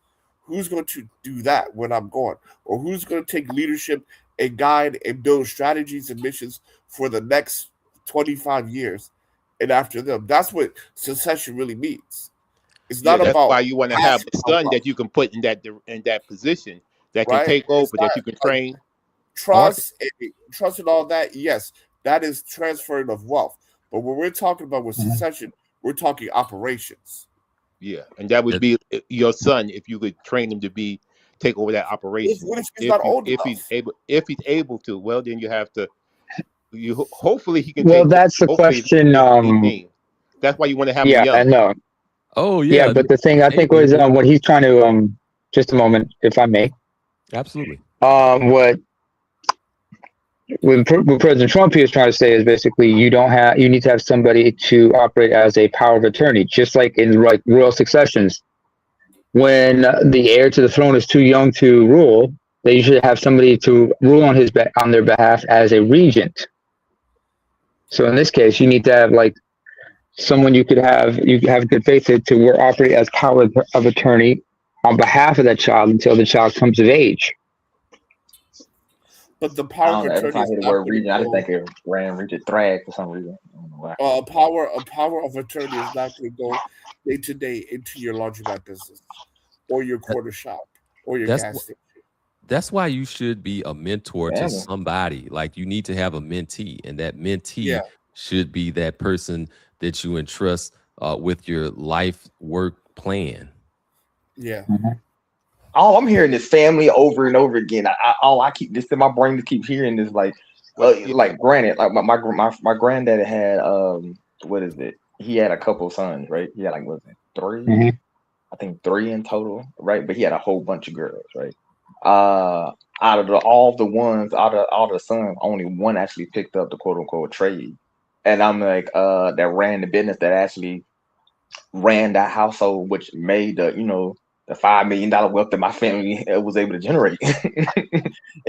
Only one person, and that person was he was even limited in his outlook, and even then, which cost us a lot as a family all over again, all over. So it's just when I really look at it, you got to have children, uncles, and so on and so people in place that just in case something happened to you, that your stuff is being managed correctly. And I just keep going back to you supposed to have a family member, or auntie, or uncle, or somebody that's supposed to be managing that. I think that that kind of brings up the point that there are things that we actually end up accomplishing, like as Black people. Like we have some exceptionally productive and proficient abilities with people, and they actually do create things that do have a whole lot of value.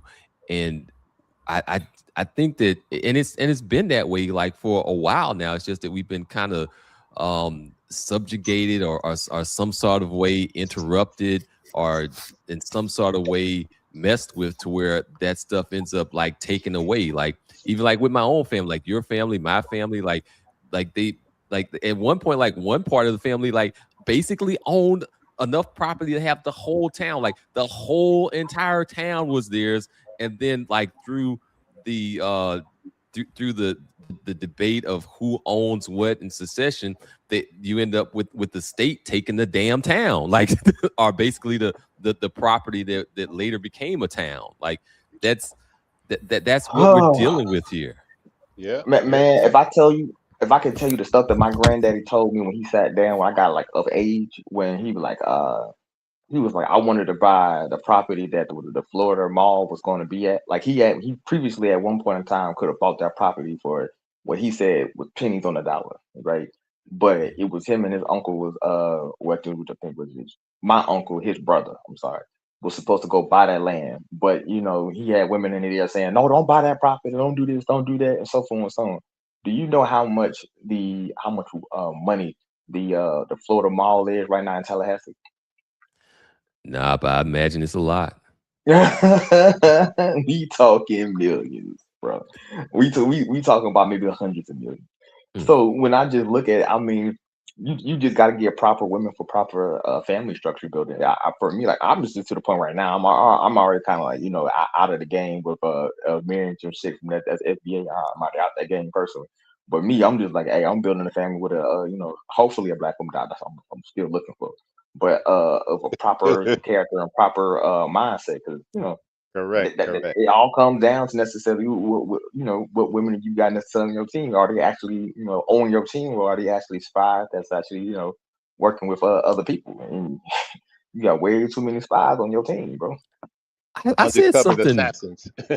Yeah, I said something probably controversial on like one of the other streams with Raj, like where I was like, maybe we need to kind of let some of this whole like hyper focus on the whole love thing go, and actually kind of pay more attention to what we're actually trying to build here with somebody. Like, I mean, this whole thing a lot of times when people end up talking about love, they're talking about like how do you feel at a particular time, or they're talking about their fun, or they're talking about like these things that are really just kind of like fleeting, rather than a sustained mission, like you're trying to be on some sustained mission that is going to have an existence beyond your own, and you're trying to do that with somebody that's just following how they feel today, and that's going to fail. That's going to epically fail.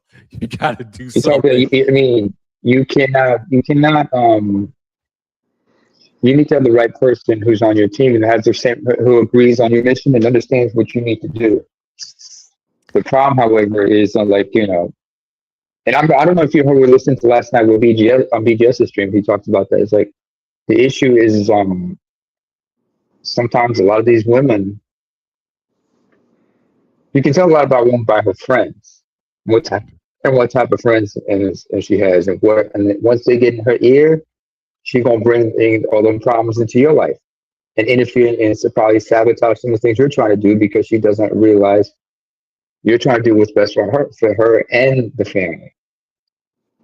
The one thing that women lack that men have is foresight. You know what I'm saying? Yeah. And then sometimes it'll just be some random stuff online. So it's like, okay, like what is your like social media diet now? Like what are you listening to? Yeah. Yeah, definitely. I try to monitor my Mhm. wife's situation with what she listens to and who she deals with. But also too, I think we should be we as men should be more marriage should be more about business. Yeah. What is It should be. yeah, we should be thinking more about how many kids do I we should have we that's why I think we should have a plan. How many kids do I want? Where do I want to live? What do I want? And so is this woman going to fit is she going to go with the programs?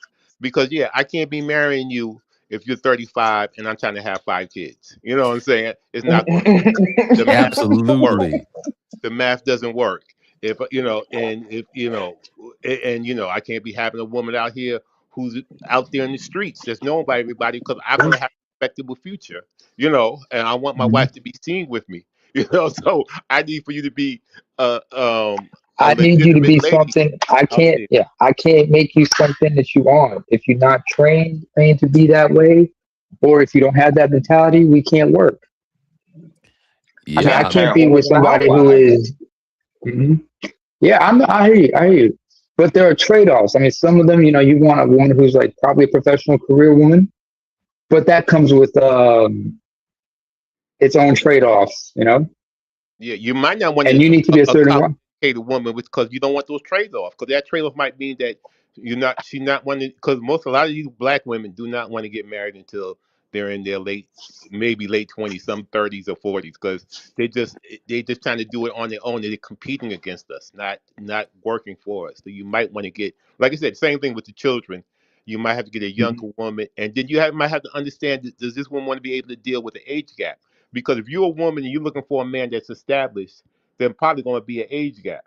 And is she willing to deal with that? Is that what she's, or is that what she's okay? Yeah, So not deal with it. If that's what she wants, does she want to understand that there's an age gap, 10, 15 years or whatever, and that's why I'm established, and that's why I'm marrying you because you're young and I can get you to, have my babies. That's your purpose. For a lot of people, the purpose for you to have a wife, to have legacy, and for you to have children. yeah. To your sure. point right now, unfortunately, with younger generations nowadays, a lot of them reconsidering whether or not to have children. Some of them saying, "I don't want to have children," this because this, time, the third. And of course, you have to also worry that certain women who are okay with the age gap, they got the mindset of a woman like Anna Nicole Smith, and they think they can go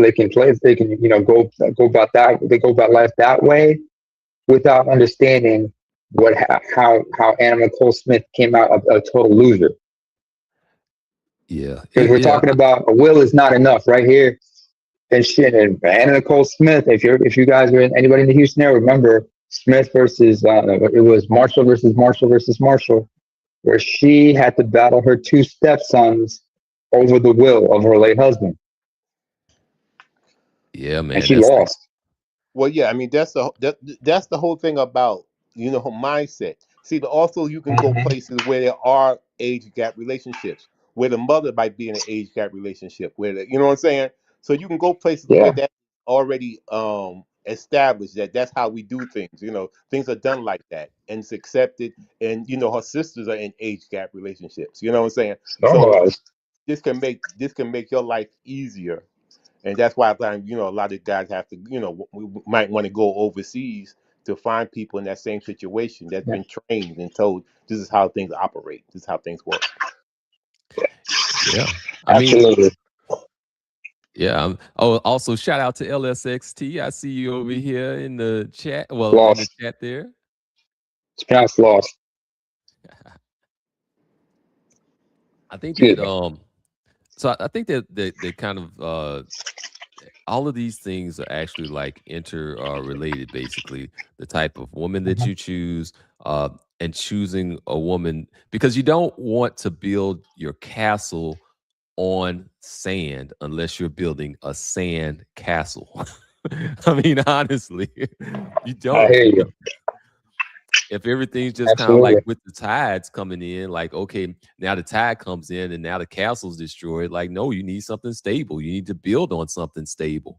And so the person that you choose to start a family with is like the foundation for that structure that you're going to put together, that's called a family structure.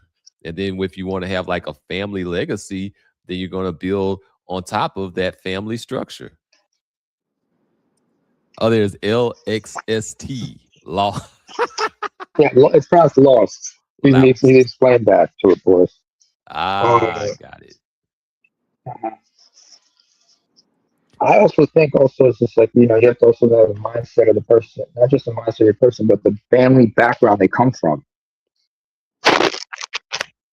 You know, the Yeah. passport bros, more power to them. But for some of us who come from the third world, we understand there are people who who will marry foreign men just to get out of a situation, Wasn't everybody, especially if they, but that's why Yeah, I mean they do the that's why I same go thing back to the here. point. They do the same thing here That's in our true. own country. Women get married to Mhm. men to get out. I think all women are looking for. All women want everything. All women want everything. Women here in the bayous and in Chicago, they all want it all. So you have to. That's where you have to do your Due diligence. yeah, you have to check them out. You have to test them. You have to Mhm. probe. You have to really get But into where they are coming from. Where they go. And then you also, after doing all of that, then you got to protect yourself. Prenups, trust, as much as you can, This is and do kind but of isn't Hire that so. where I a go So back you to hire my still hire you a still private somewhat valuable. investigator. Hire a private investigator just to make sure that this woman is who she says she is. Oh, that's necessary now. That is very necessary. Yeah. Like a social media investigator, because you need to know how she's been talking No, private crazy about investigator. black men. Private Like you'll investigator. get in there all the way into a Uh-huh. whole like committed Uh-huh. relationship, or like a year or two into a marriage, and then realize, oh shit, she was a misandrist. Oh crap, I'm with a whole divester here. Like what Yeah. the you won't wait, know if you don't check it. hold on. Now, if you don't know your woman with a whole divestment before you get with her, it's and this is where I think actually whereas I actually said that the problem in America is knowing what and what not to properly pick, which is an issue, right? Mhm. Because it's clear, like Silver said, like let me tell you this, right? One time I talked to a stripper girl, right? I didn't know she was a stripper at first, but then Yeah, as I yeah, went, yeah, I went, yeah. I didn't know. I didn't know. Go ahead. Go ahead. Sorry. I'm sorry. I'm be honest, the first 2 days I talked to her, I didn't know she was a stripper. But then also when we went out necessarily one day, and I'm like, why she paying everything in fives and tens, bro? It clicked in my head that by the end of that week, I was like, this is a stripper. Look, Why is this sometimes it's woman? obvious, Why is this sometimes it's woman a slow at bleed. Magic City between 5 and 9? Why is she always over at Magic City all the time? What's she Yeah, doing? like I started picking out. Like, she got way too many ones for this to be a normal individual, bro. And she ain't never paid with nothing with a card. So Hey, eventually, I but figured that I figured it out though. But that was mutual me being like business. They 19. have women now that clean their whole records. They They do. clean everything. That's what we're talking about. Your girl, Brian. What's her name? That her Shine history has Brian. been wiped from. Something? No, She only got like Chantel a 4 or Brands. 5 year history. She has wiped everything Mhm. out. There's companies that do that. So some of these women that they have changed their whole in 5 to 10 years, they changed you can't find their past. They where they from, what they do, and all that stuff like that. So you really have to investigate. Yeah, we can't really roll This with is why that you gotta whole use like, the oh, method. you're just gonna know, you should know better thing. Like, nah, like there's levels to this stuff. There's the ones that are being super blatantly obvious, and then there's the ones that are well established in terms of reinventing themselves and hiding shit. I'll I give you a got good example of that. I gotta fight y'all again. I gotta fight y'all again, bro. I think one time we had a conversation versus individuals versus systems, right? An Mhm. individual versus the system is always gonna lose. The person is the individual is always gonna lose. What is the Mhm. system that other people use that's across the world, which is pretty much if you ain't if a chick is past the age of 25, girl, you were shining unicorn, you were the thing at the bottom of the barrel, you were the unsold what is the You apple mean at the old the maid? bottom of the apple cart. They got their words for this, Old right? maid. Old So maid. yeah, so at that point, basically what they're saying is, hey, after a certain point in time, I don't give a damn how good you look, you out there for the streets. And necessarily, and trust me, between this 25 to let's say 20-year period, or a 19 18-year period, girl. Oh, trust me, you ain't smart enough. Let's be honest. The average individual is not smart enough to quote unquote curtail everything that they say and do. Right now, for the music, for maybe for the upper class people, yeah, maybe you for quote unquote may need a private investigator. But 9 times in 10, for people who got the upper class, quote unquote, if you want for that kind of woman, she coming from a whole family background, which is another system. So there's a whole bunch of shit she can't even do or get into because she's coming from a system, not an individual. That's why I keep saying, you have to know how to properly. The men must be informed of how to use it, maneuver in the world. So you got a whole bunch of individuals fighting against a system of hoes. Yeah, that's called, we kind of call that the gynocracy. Mhm. Yeah, basically, right? I remember. I had to use a movie reference here. I remember there was a rom-com involved white folks involved. It started with Reese Witherspoon. Reese Witherspoon, excuse me. In it, she is a 92 climber. You know, she's from Alabama. She married her high school sweetheart at the time, but she disappeared. But she left him to reinvent herself and start a new life in New York, where she met the man she was going to marry. Right? Yeah. She gets proposed, and she says, "Listen, I got to take care of a few things." Right? And then she heads back home to Alabama to visit her family. But the first thing she's got to do is talk to her strange husband and get that, and and work out her divorce. Ooh. And the whole movie, he's like, I ain't divorcing your ass. Because he's Why like, are who you? the fuck they got? Who the hell are you? You left me and everything without, and now you come back asking me for a divorce and shit?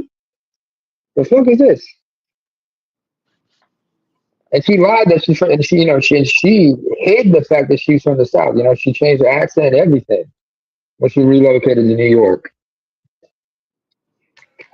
And this is why I say fight using is an individual fighting the system, right? If you necessarily say, all right, cool, I'm not marrying no chick, like cool. The problem with you just gotta take proper quote unquote systems that work from other places and just adopt them necessarily into your world. Like the same way how the Koreans they adopted say black music into their quote unquote system and how they do things, bro. You take the same systems from other people and adopt them into your own being, right? Which is hey, Right? I'm not marrying a woman that's not no virgin, bro. And if you ain't quote unquote 25 or down necessarily, you're not eligible for marriage, right? Then you necessarily have that as your quote unquote system that you're using for your barometer for picking. I guarantee you're going to start getting better quality of women because the system itself filter out necessarily unwarranted women. The problem is that it's the lack of people that's actually wanting to accept these systems as actual truths. It's like for me, I look at universal laws. Yeah, like I said earlier, I think there's laws that apply to me, there's laws that apply to thee, and then there's also universal laws. I go by universal laws because no matter where I go on the planet, you see what I'm saying? If you jump off a building, you're gonna go splat, right? Fire still burns, right? Yeah. Universal laws. So I mean, It question is is, smoke you until have it's to fire. have more people adopting those universal laws and using them as the actual parameter for picking anything and everything.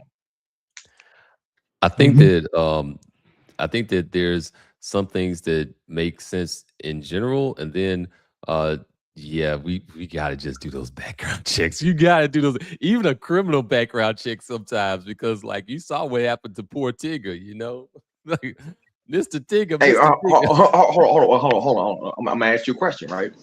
Did Tigger this woman came quote unquote with another man's child. If you Mhm, use universal law, first one, right? I'm not married no chick at 25 or down, right? mhm. Two necessarily, right? I'm not quote unquote married no chick, not a virgin necessarily. You would avoid that whole scenario, right? And if he wanted to be thorough, right, which is then hiring a private investigator, he would have he would have figured that out also. But the first two laws he should have been used to actually the filter women in and out. He didn't use those, which I understand. Maybe he was never taught or whatever. But these universal laws are universal laws for a reason. Yeah, he had some definite red flags over there.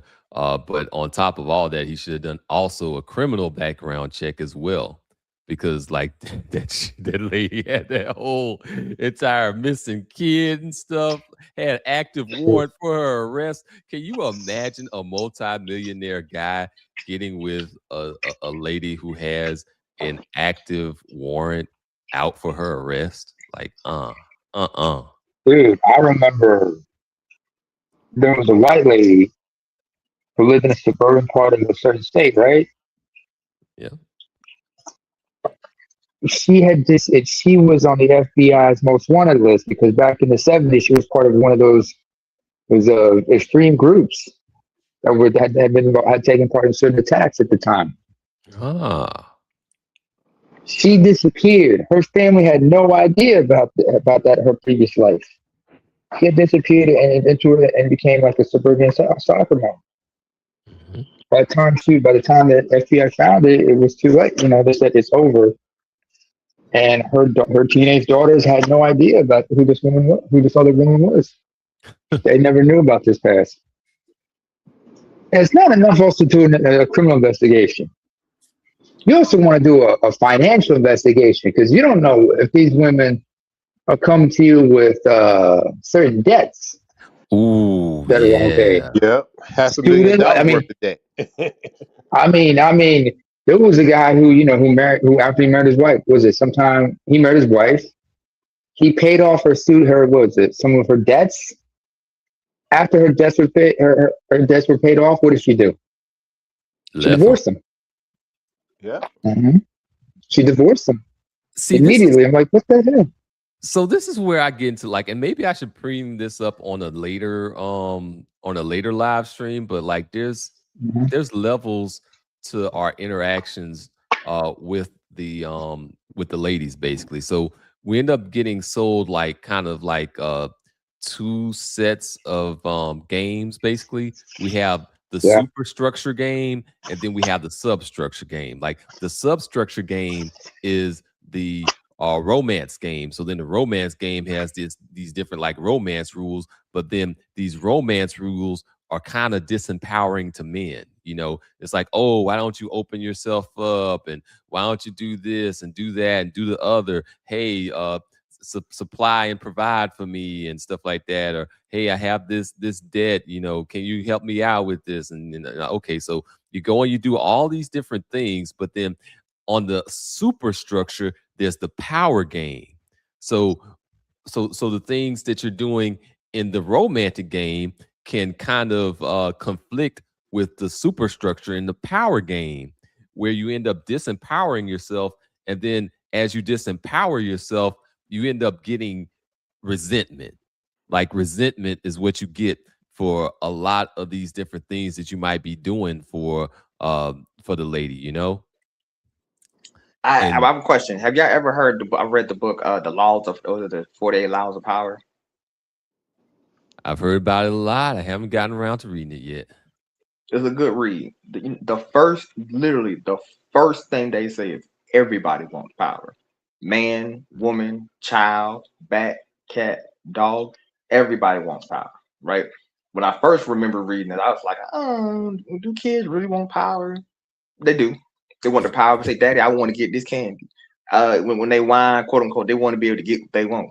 Women, quote unquote, you say, I want to be able to choose the man that I quote unquote want, get the resources from the man that I quote unquote want, and had the protection that I quote unquote want. They want power. Everybody wants power. The problem is everybody's lying about it, right? And the Yes. thing is, been let's say taught in America that in general, right? But some come sometimes people, not people in America. Black men have been taught that quote unquote power is wrong and power is evil. That's foolishness because everybody wants power. The women want power from you, and once you understand that they want power too, you understand that okay, when somebody who wants power tells you let your guard down, you be like, oh, that's a foolish mistake. Oh goodness, yes. Like a Yeah. whole lot of this stuff becomes a foolish mistake when you actually stop and you think about the whole power dynamic behind it. Like you'll have boundaries and you'll have these rules that you have for your relationships, and then they'll kind of call that or contextualize that as oppressive. Now you're being oppressive to them, or now you're being misogynist or whatever buzz term that they want to use for that. So then Controlling. yeah, you're controlling. And so all these different A things. real man would do that. A real Ah, man.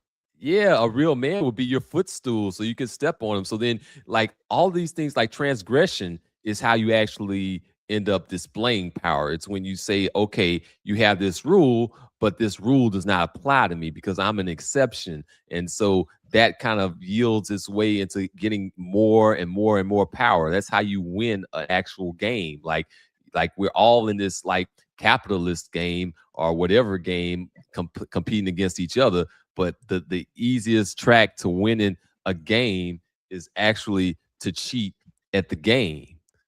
And Finally, somebody's getting it, bro. For me, so since me personally, right? I've always looked and understood that. Well, I understood that power was the actual game of the life, right? That people were trying to live, right? The thing is, for me, I'm cool with getting a little bit of power for myself and being cool. I don't need to rule the world, right? I know, I know what power games and people. Some people say I got to rule the world. For me, I don't have to rule the world. All I need to rule is my little piece that I need for myself, yeah, right? And the thing is, I think the problem is we just don't really want to actually admit that to ourselves. For me, I'm openly with. I'm like, cool. As long as I get my little, my little 100 acres or my little 20 acres, I'm cool. I'm cool with that. what? So say I don't need to rule the world, but like people depend. I think everybody else is lying to themselves and saying, I don't want the 100 acres. I don't want the beautiful woman. I don't want the quote unquote this. I don't want that. For me, I'm honest with it. So but at least in that sense, you know what you're gonna get with me necessarily. I'm very, very always looking for suspicious of people who say, you know what, I don't want this. Well, I don't need this. And it's very, very like normal things that a person would want. Those are the people I'm more Gentlemen, suspicious I of. have been called a tyrant by my co-workers because of the way I run my house. But Hey, that's cool necessarily. I take it, and I run with it because I tell them there's certain things that I'm not letting my wife do, and that's just the way it is. One of the famous ones, they want her to get a Gucci belt, and I will not buy her a Gucci belt. She doesn't get a Gucci belt. Tunnel runner. I've been told I tell women no too much. No, no, no, no, no, no, no. That, You that, have that that. never You shuts have down, to shuts do. down. You are supposed to be in charge. Part of being in charge is telling people no. Yeah. Yeah, Also, that's It, salute to Inspired True. Salute to salute to you. Nama, Tunnel, Nama. Oh, Let me and let you salute to get your Zulu. intro. Absolutely. it's Let me big let you booty get your Ugandans for everybody. You gotta say it like a pimp name, slip back say it. You gotta say the whole thing, bro. All right, let me let you Okay, go okay. ahead and get in your opening statement, bro. Damn, I, don't even, damn, I was prepared for introductions. Oh, oh no, yeah, just whatever. If you don't have anything, it's cool. We keep on going. But if you do want to say something, go for it. But from the topic of who takes over or will is not enough. Like, I mean, It was basically what was it? The two, bro, of how necessarily succession should be working, passing things on, and basically, I think how I look at this conversation. It's almost it's the fine tuning of systems versus the individual.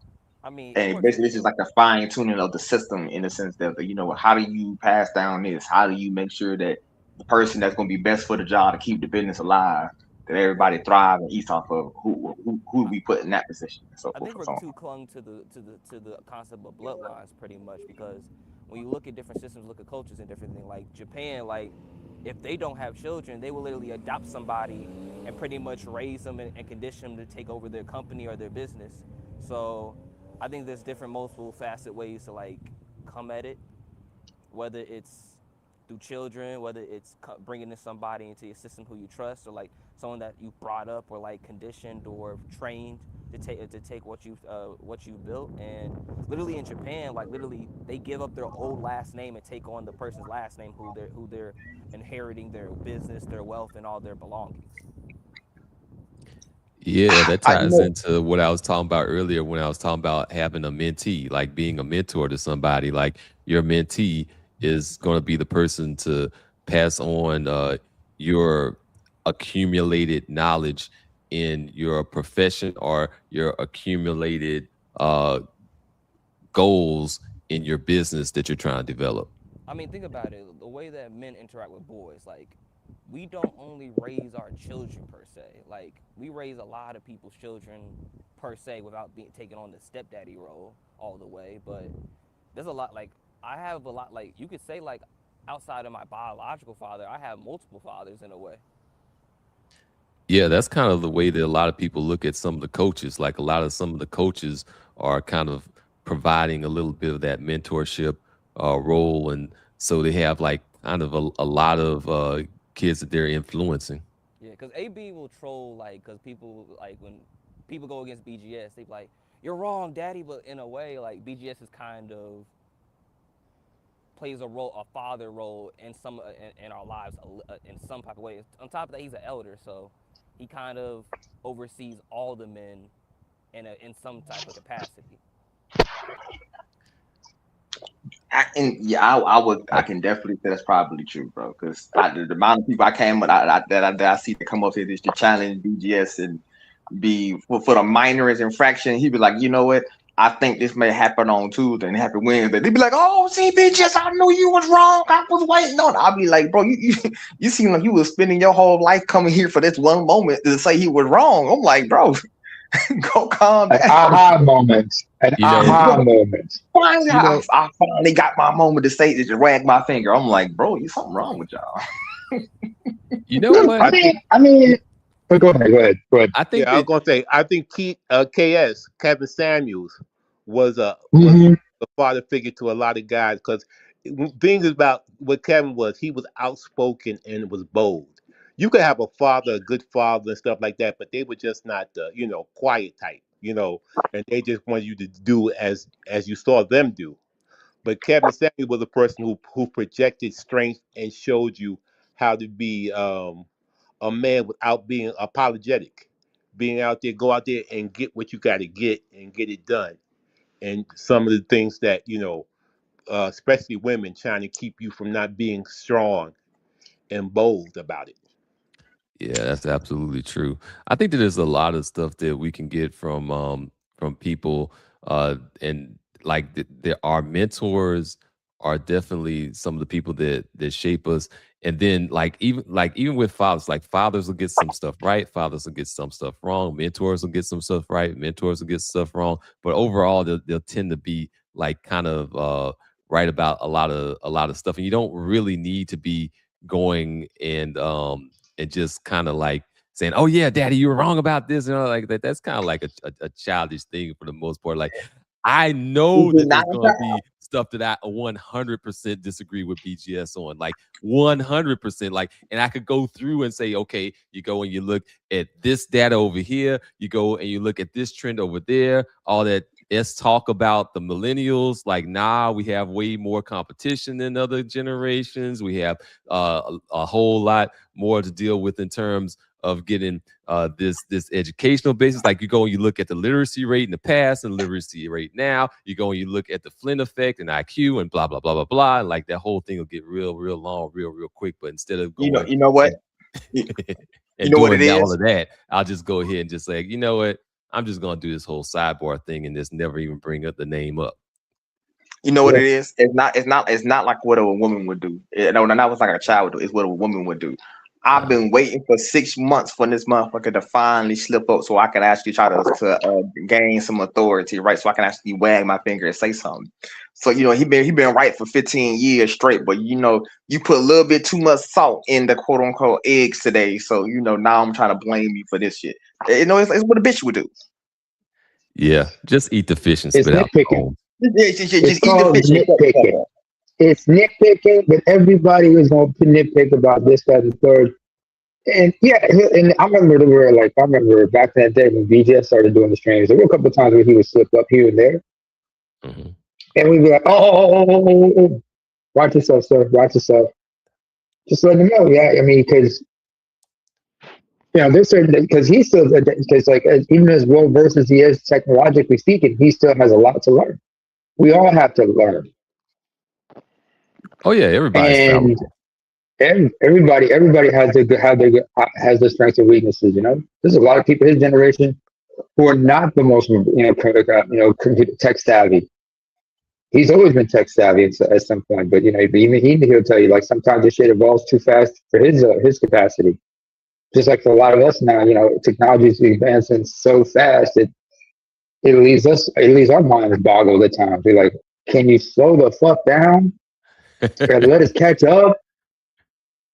I'm not against advancement. I'm like sometimes some of this stuff needs to be rolled out gradually because you don't understand. Because some people don't understand like the psychological and the sociological impacts of some of these technologies being introduced at the time they are. Timing is everything.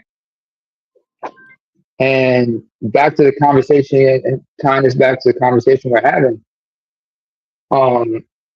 having the right people in our corner is always important. It's not just like mentors like you talked about. There are men in our families who've had some kind of influence on us. Take me for example. When I was growing up in Africa,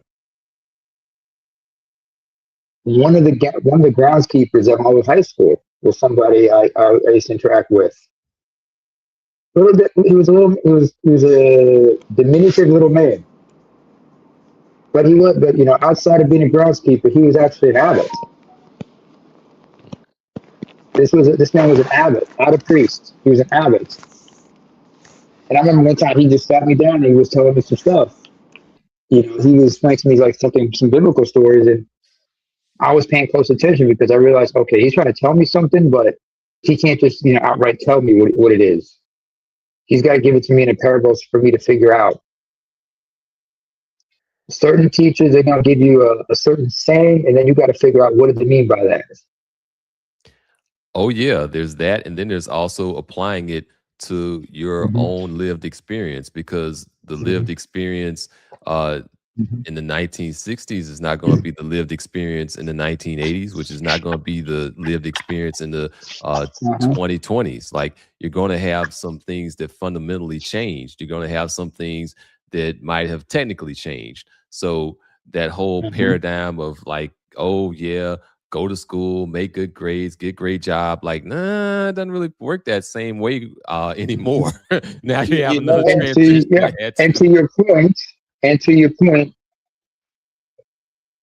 anybody remember the movie Heat with Robert De Niro and Al Pacino? I know of it. Anybody? There's the best scene.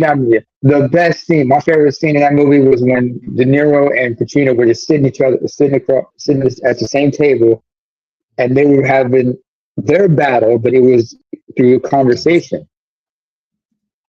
It was the mental and psychological warfare that they were engaging in while conversing with one another. I remember it was De Niro who said, there's a flip side to what you just said.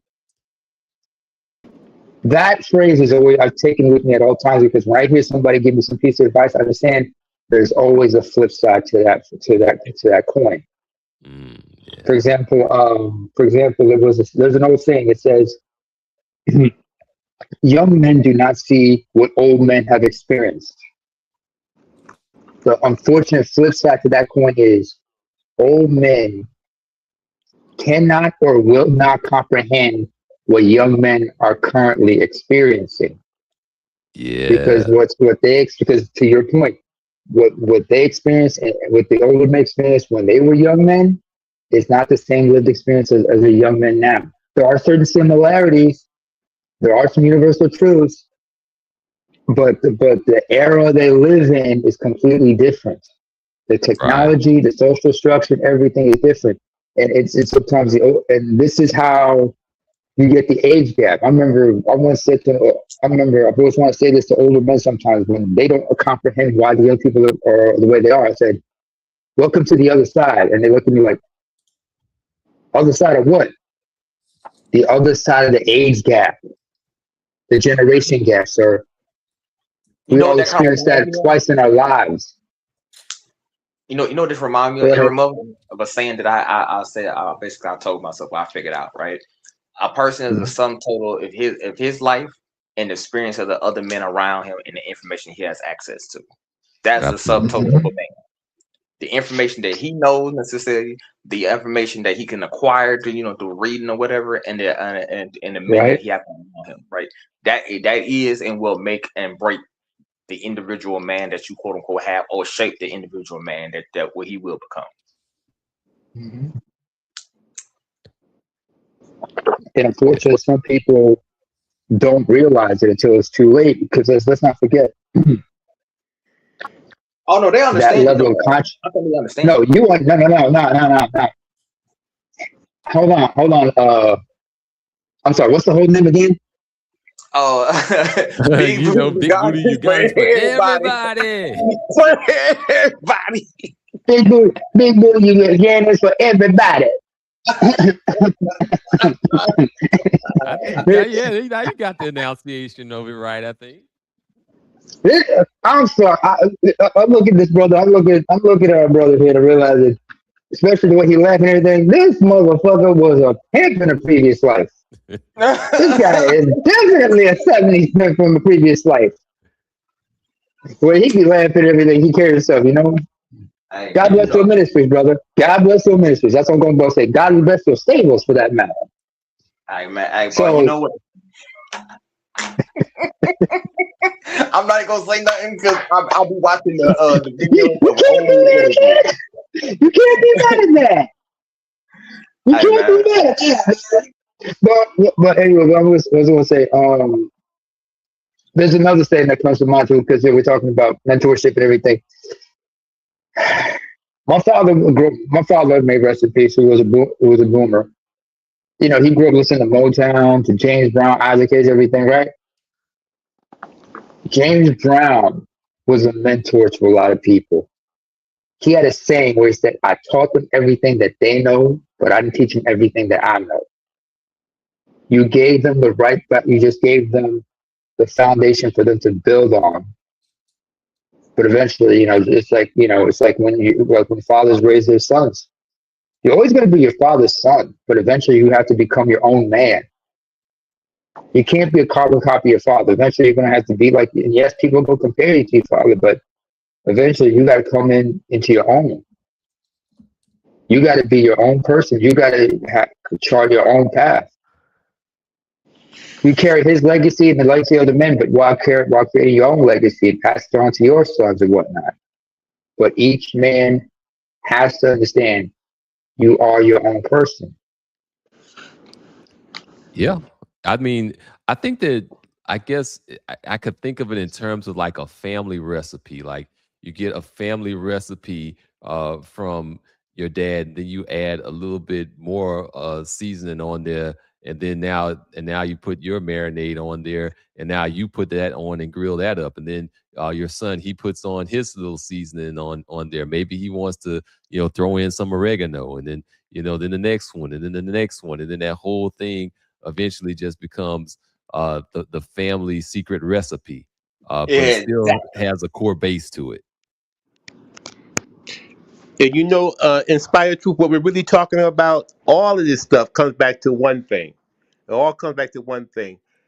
There are towns in all over the world where it was just a family, where it was a husband, a wife, grandkids, granddaughters, uh, everybody working together to take care of the business, to take care of the community, just working together. All these contacts where it was just families, giant families that worked together, that put this up together, that looked out for each other, that took over the businesses, that worked honestly with each other. and the elders gave information to the young ones. That's absolutely correct. Like you can still see this to the day in some of these smaller towns. If you go and you drive and you look at the street names are named after the families that own the property on that street. Like Yep. you go and you Sometimes you drive. get stopped in some of these redneck areas, and everybody's connected to each other. Everybody, the police commission, police chief is somebody's brother, this cousin, this. Everybody in the police force is family. Everybody in the legal firm or family are connected. hmm Yep, whole entire skilled trades is the whole family involved in that, and that's and it ends up becoming like a part of family reputation too. It's like, oh, there go those Johnsons, and or oh, there go those Smiths or whatever. Like they'll have like a whole family reputation built around what they built. Mhm. And by a lot of us being individuals, especially these women thinking that they're independent and individual when they really are connected to the community in all kind of ways. But they just don't realize that we will be better and stronger together, united. Well, that was a point. There was a reason for all that pushing rugged individualism and pushing solipsism and pushing you only live once YOLO and pushing do your own thing and all of that stuff that keeps you fractured. The more Mhm. isolated you are, the more controllable you are. The more you can't really operate against like systems, the more you're subject to whatever system. And that's kind of like how systems remain in power. Like if people in mass say, no, I'm going to say no to this rule in the system, then that rule effectively doesn't exist anymore because you always have to have an enforcement mechanism. If you can't enforce it on everybody, then your rules or your structure and your order for your system doesn't really exist for real. No, put it like this: any agreement that cannot be enforced does not exist. Yeah. So the first thing I always Yeah. do when I do anything, like when I buy some land, I always ask the question: can I enforce my right to necessarily to this land mass, either through physical force, or through financial force, or through quote unquote legal means, right? So, true. Granted, this may be crazy on my part. I don't know if I'm gonna do this right, but I'm buying some land in some foreign places. My first thing is I'm trying to figure I can find me a female lawyer that's that may be of use to me because at the end of the day, if I can't enforce my quote unquote claim on that land, right, and I got it tied to me and it's tied through me, through her, through our children, whatever, and that shit can't Mhm. be physically enforced, I'm not going to invest in it. Smart man. Preferably one with a big booty, and that big booty can be quite a distraction. Hey man, see what I'm saying? But yeah, hey, No, bro. no, no. I know what you mean. I know. No, hey. Sign the line. What I just said. Sign the line. What I just said. This I ain't woman, lying. this lawyer. No, no. Here's the thing. You see? Yeah. Hold on. Don't get excited. Don't get excited just yet. All right. Don't kill the lead. Don't kill the lead. Don't kill the lead just yet. But if she is an attractive woman who knows her business and she knows how to use her beauty just to throw guys off, and they just keep underestimating her and realize, oh snap, this woman is a straight killer in this courtroom, and she knows her shit. You know what I'm saying? Because perception Is power. perception goes both ways. Deception is also goes both ways. Like you got some lawyers who may have you got certain people who are in certain businesses, and they keep getting underestimated because this, that, and the third. And then when they start, when they do their thing, people realize, I didn't know this guy. I didn't know this guy was accomplished like that. I need to step my game up. I actually was looking at this a different way. Like, I'm not even looking at it in terms of like underestimating her. I'm looking at it in terms of just the pure distraction part of it. Like, I guess it was like and I did read the Art of War, but like from Oh there, yeah. yeah, like all war is deception. So it's like, okay, so while you're distracted over here, looking Uh-huh. at how those curves fit, like there's this other thing that she's operating with over there. You're not paying attention to what she's doing, and now we have progress that can be made on my behalf. Like now, I was There's I was a gonna yeah. say, real quick, I want when people Go ahead. say Go ahead. Go ahead. perception Mhm. is this is your reality. That I look at it in the same way, and it's like the art of True. war. That's literally my first thing, right? And the second thing is like I'm a what is it? Anime head, right? So I look at through the Naruto sense, right? A Right. genjutsu, which is basically like an illusion placed upon you, right? Basically that you will say, you will look at that as the reality. So if you quote unquote in the illusion, if you believe that you on fire, then you will act as if you on fire. If you're necessarily in an illusion, necessarily you think you underwater, you gonna hold your breath because you think you underwater, right? It would, an illusion can almost become the reality that you quote unquote shape for yourself, or somebody shape for you. Main word, for you, if you can't see through it, necessarily, right? So I look at it like this: when you know how to properly control control that, you can almost rule the world without nobody even looking at you, which is a little bit more dangerous. Which is quote unquote how females try to rule the world. You know, perception. If you Yeah. think I'm a good girl, then you know I'll place it. If you think I'm quote unquote a easy woman and I'm not, I'll place that. If a perception, you think I'm quote unquote you can get these blunts easy necessarily. I ain't gonna extract no value out of you. I'll play to that. Man, I hate Hell. that part, but it sure is real. Like, I mean, honestly, like you'll have like chicks that are like out there, like, okay, so you got with this dude over here with zero dates required, but you're here talking to sitting here in front of me talking about a 90-day rule. Get out of here with that. No.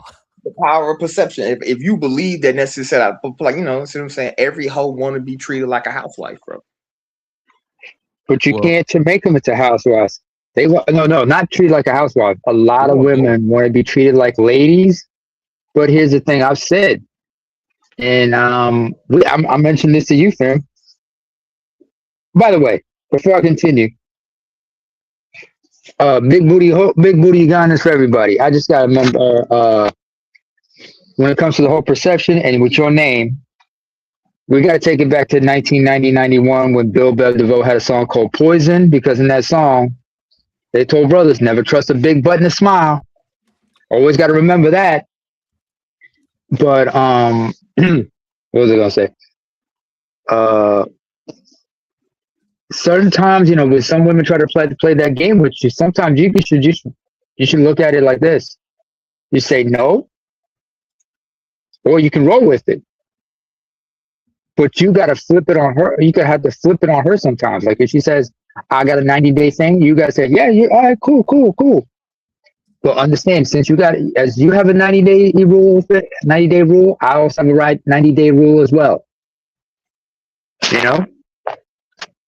And I remember one of the teachers that talked about this. It's like sometimes it's good to have it's good to have that 90-day period so you can vet that person, realize what that person is really about.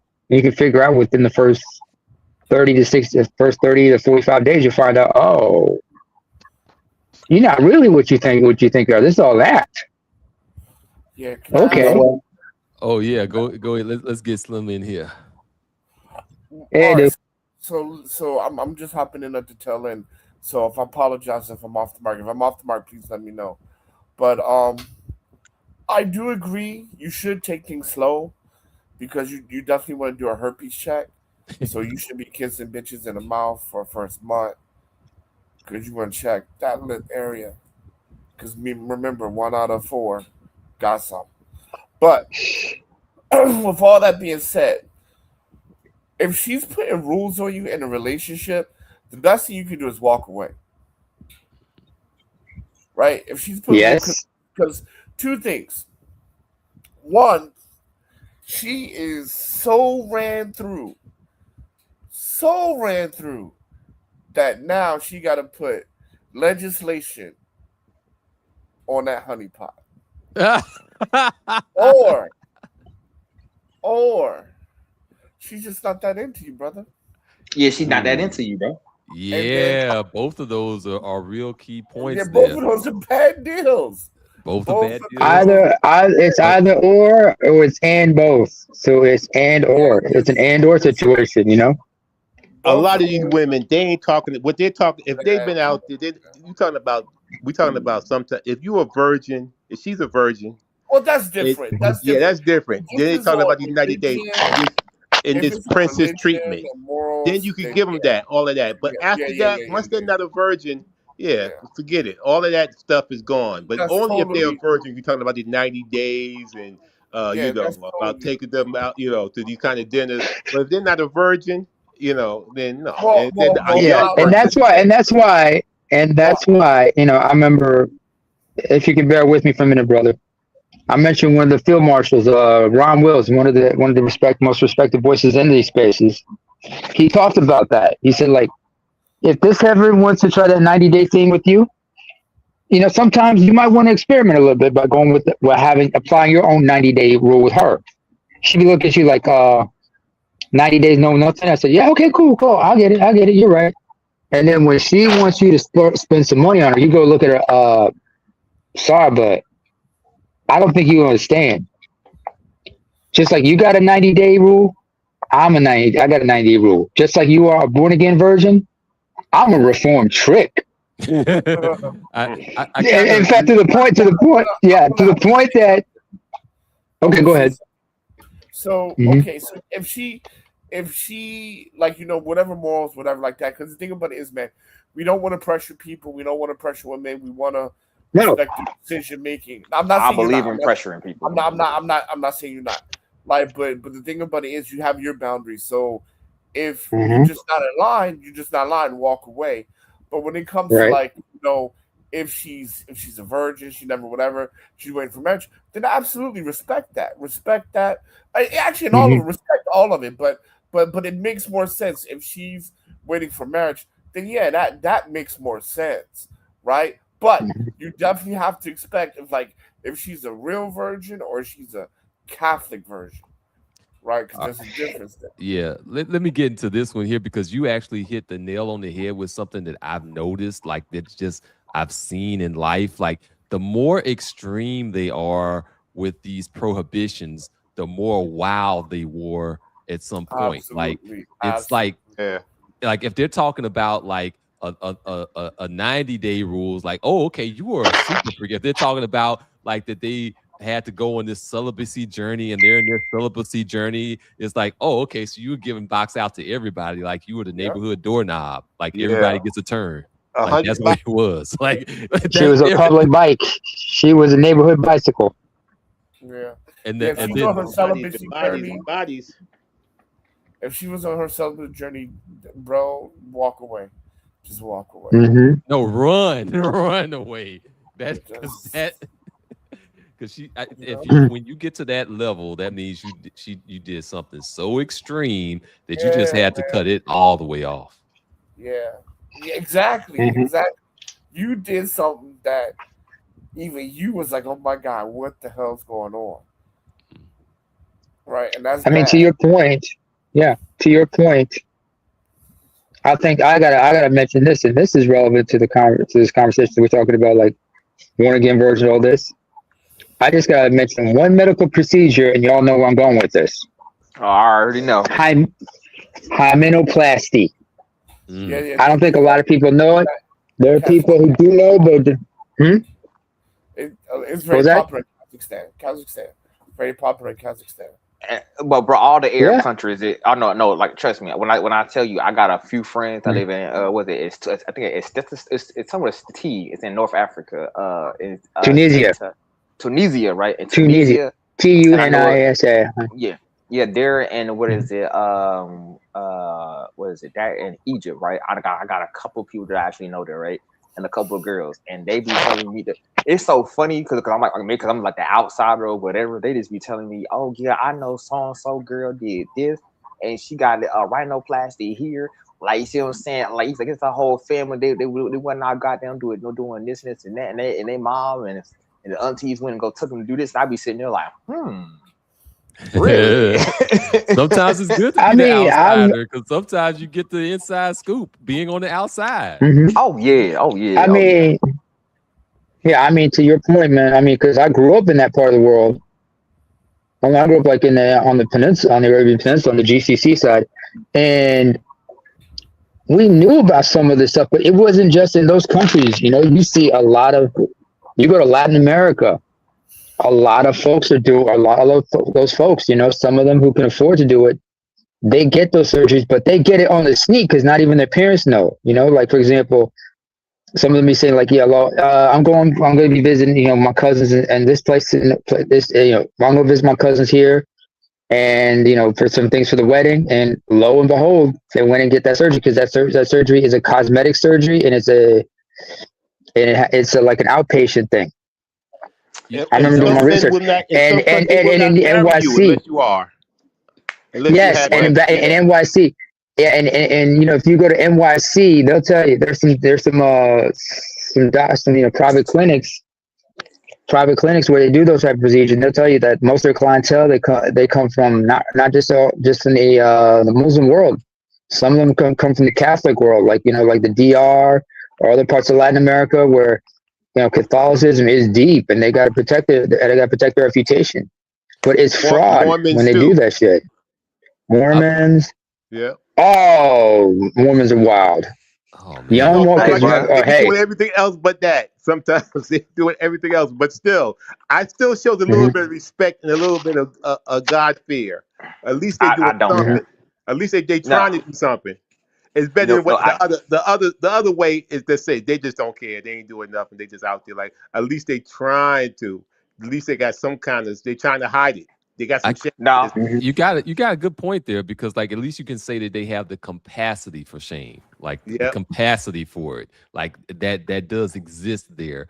But as opposed to just like I do what I want, who's going to check me? Like okay, that's a whole nother Exactly. thing game. That's how. Yeah. No, Exactly. I understand. I understand what y'all saying, but that's even more dastardly and more devious and more evil than actually how I look at it. Right?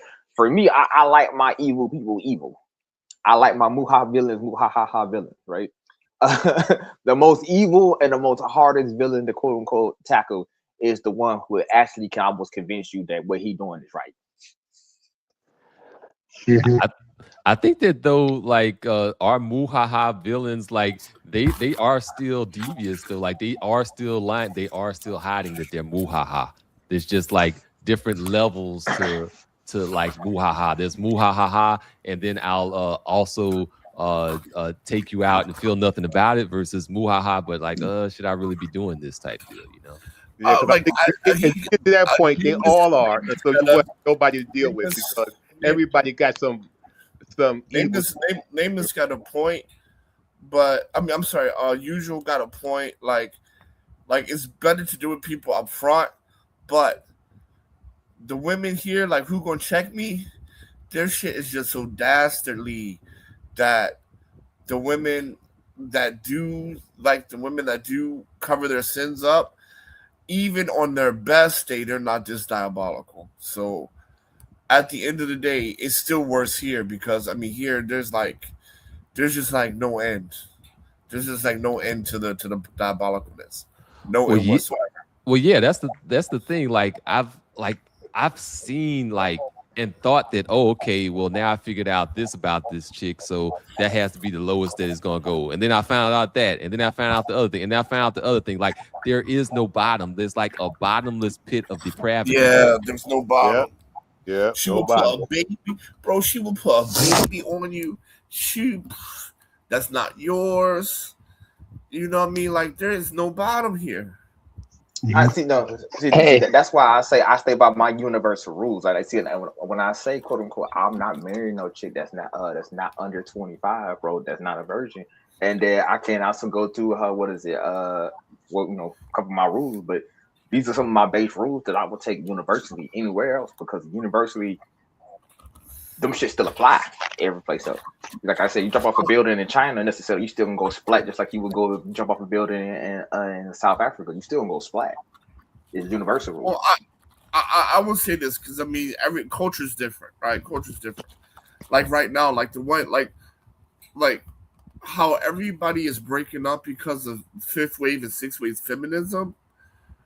In mhm. China, you don't have that. you have the little emperor, little empress syndrome, right? Since everybody comes from a one child household, they never know how to work together. They don't know how to compromise. They're just used to everybody giving them everything, loving on them, and doting. That is horrific when it comes to marrying one another, because now you got to compromise, and they just can't do it because from age 0 to 25, they never had to compromise. They get whatever they want, when they want, how they want it, because this is the child's, this is your only child, so parents are going to do bend over backwards for you, So they right? were So living the microwave life. Like I want it now, yeah, I get it now. so like, you know what I mean. So like I hate to say this, but Chinese women today are not good wives. They're just not. Ooh. It's not because of I know that. feminism. It's because of they're just One child policy. and one child. Yeah. Mm-hmm. Oh, wait, hold on. I gotta give a little pushback, and there's a no, hold on. I gotta give a little pushback, and there's a reason I'm giving this pushback. Because, bro, who do you think was the biggest benefactor? No, who do you think benefited the most from the one child policy? The West. How, and please explain how. Well, I can't go into detail because I'm still in China, bro. So I can't.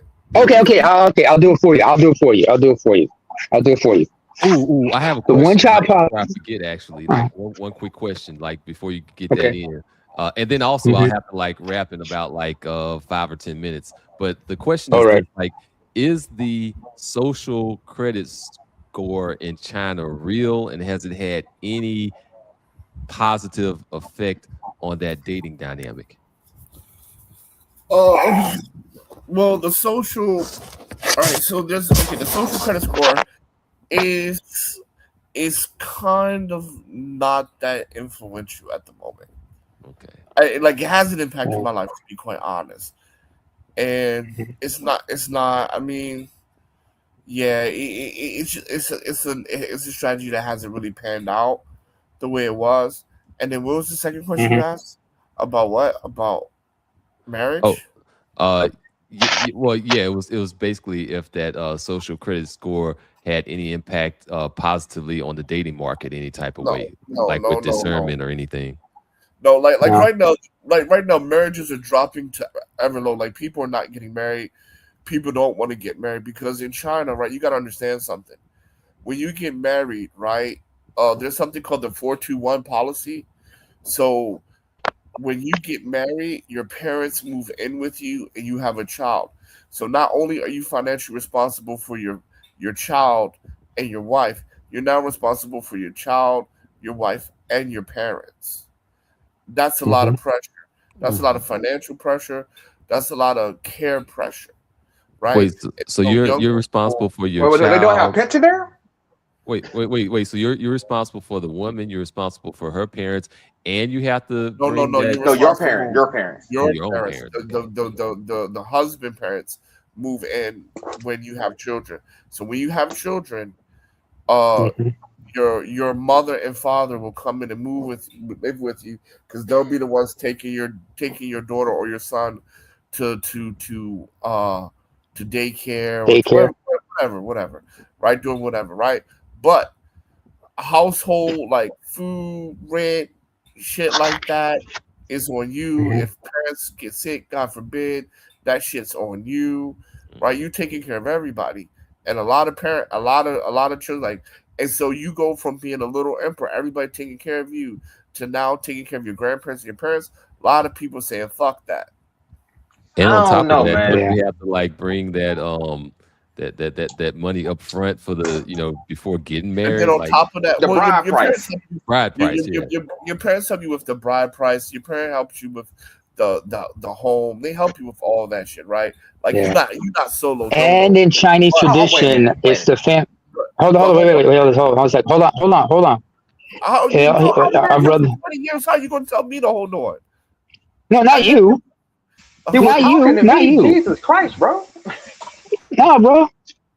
I'm sorry. My bad. Let me land my plane here. Land. All right, land your shit. My point is that when it comes to marriage, right? Like on the YouTube and stuff like that, they'll tell you it's feminism and all this and that. That's not true. Right. There's a couple reasons. Number one, there's 33 million women missing in the population, right? There's 30 million more men than women. Number two, if you get married, you need a huge bride price, which a lot of people can't afford. And then the last point is that when you get married, you got to take care of your parents and your child. And a lot of people just not feeling that. Yeah. So also, what I thought it was.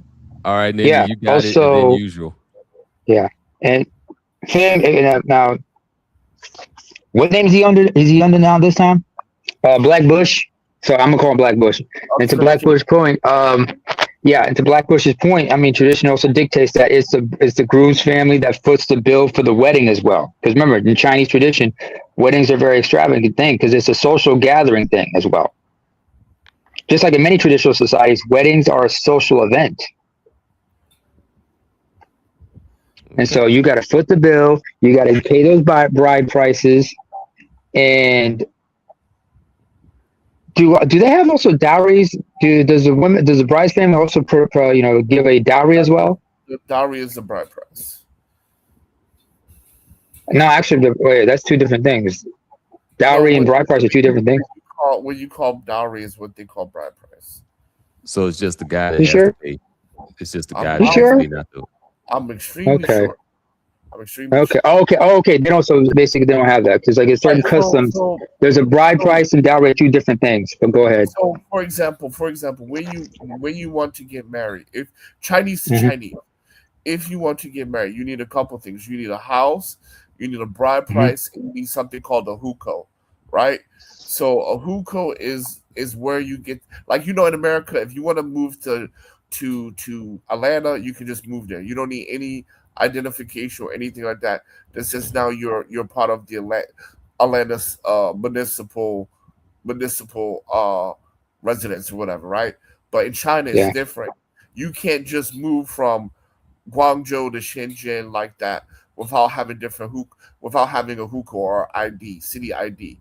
So so that also matters, right? So if you come from Shanghai, you can marry anybody you want. But if you come from like a village town or something like that, your ass ain't getting married because you don't have the right hukou, regardless of the house, regardless of the bride price, right? There's a lot that goes into marriage here. And one of those things is the hukou as well. That's a lot. I see why that hometown shit. I see why that hometown shit is so big up there. They be like, "That you from my hometown? You from my hometown?" Yeah. So they build it into the system that you basically stuck there till the day you die. Boy. Yeah. All right. So certain societies, it's about like in my like where I'm originally from. What's your clan? Or which ethnicity you belong to, and if you're from the same, like your tribe, right? Your tribe, right? Like like in Kenya, right? This is not. I'm not bad mouthing. This is what I was told. Usual can back me up. I already know. Kikuyu women, right? That's the motherfuckers, right? They like, you know what I mean? In China, a lot of dudes stay away from Shanghainese women. Can't handle it. I never thought about tribalism in China. I never thought about that being a thing. They're an ethnically diverse place. They're not all Han Chinese, my dude. There are a lot of ethnicities out there. That's why I wanted to say earlier. Technically, what did you say? Inspired Truth. I'm sorry. What did you say? Oh, I said I never thought about tribalism in China. No. It's not we don't have tribalism here, but there is a caste system, right? Like status is everything in China. So there is a caste system based on your economic status, right? Beijing, Shanghai, you're good. Fujian, you're not as good, right? Guangdong, Guangzhou, you're okay. Things like that. There is a society caste system here. Oh, that's kind of like regionalism then. Your mom, yeah, it is a cat. No, hold on. Your mom and grandmom is not going to allow you to get married to just anybody if you're from Shanghai, because having a Shanghai hukou means it's a big deal. It's a very big deal. Hold on. Yeah. So it's class. I want to add this into it. Now, this is from my understanding right now. This is from my understanding of how I saw it from China, from the outsider, right? The original China necessarily was a group with itself its own individual tribe, right? That grew into whatever, right? Then you had minor tribes or other people that they either conquer or absorb into this shit, right? So how they maintained the system without actually making the system look as if it was an actual caste system was by quote unquote having that lock-in system. And then they did this really, really, really early in the country's beginning by quote unquote saying, all right, if you're from this place, you're locked into that said group, right? Just like if you was a Hmong Chinese or you were quote unquote another version of Chinese or whatever necessarily, right? That's how they basically did it. And for me, from an outside point of looking in, that's the caste system that they have necessarily built up over there. And it's built under those little guidelines, but the average person won't naturally see it. Now, I'm maybe not today. 90% of the Chinese population is Han. Every Hanju, everybody's Han here. 95%, regardless of where you are, except the West. 90% Han. It's a homogeneous here, right? It's homogeneous, right? It's just class system. So then even despite this class system, they're still able to have like solidarity and group cohesion in their society. Yeah, because everybody's Han. Yeah, because when you talk to people, and they'll talk about like for example, it's like you'll say Americans, right? But when you talk to Chinese people that speak English, they'll keep saying this word, our China. I look at it differently from an outsider point of view, but I understand what he's saying because I look at it in the sense that quote unquote the Han basically dominated everybody else necessarily until you either got absorbed in, like I said earlier, or you was pushed to the fringes, and that's where you have certain tribes that are on the fringes. Oh, you mean like the Uyghurs? Yeah. Basically, those and other people. Today, 90%, unless you're talking about Xinjiang province, 90%, 95% of the population is Han. Everybody is Han.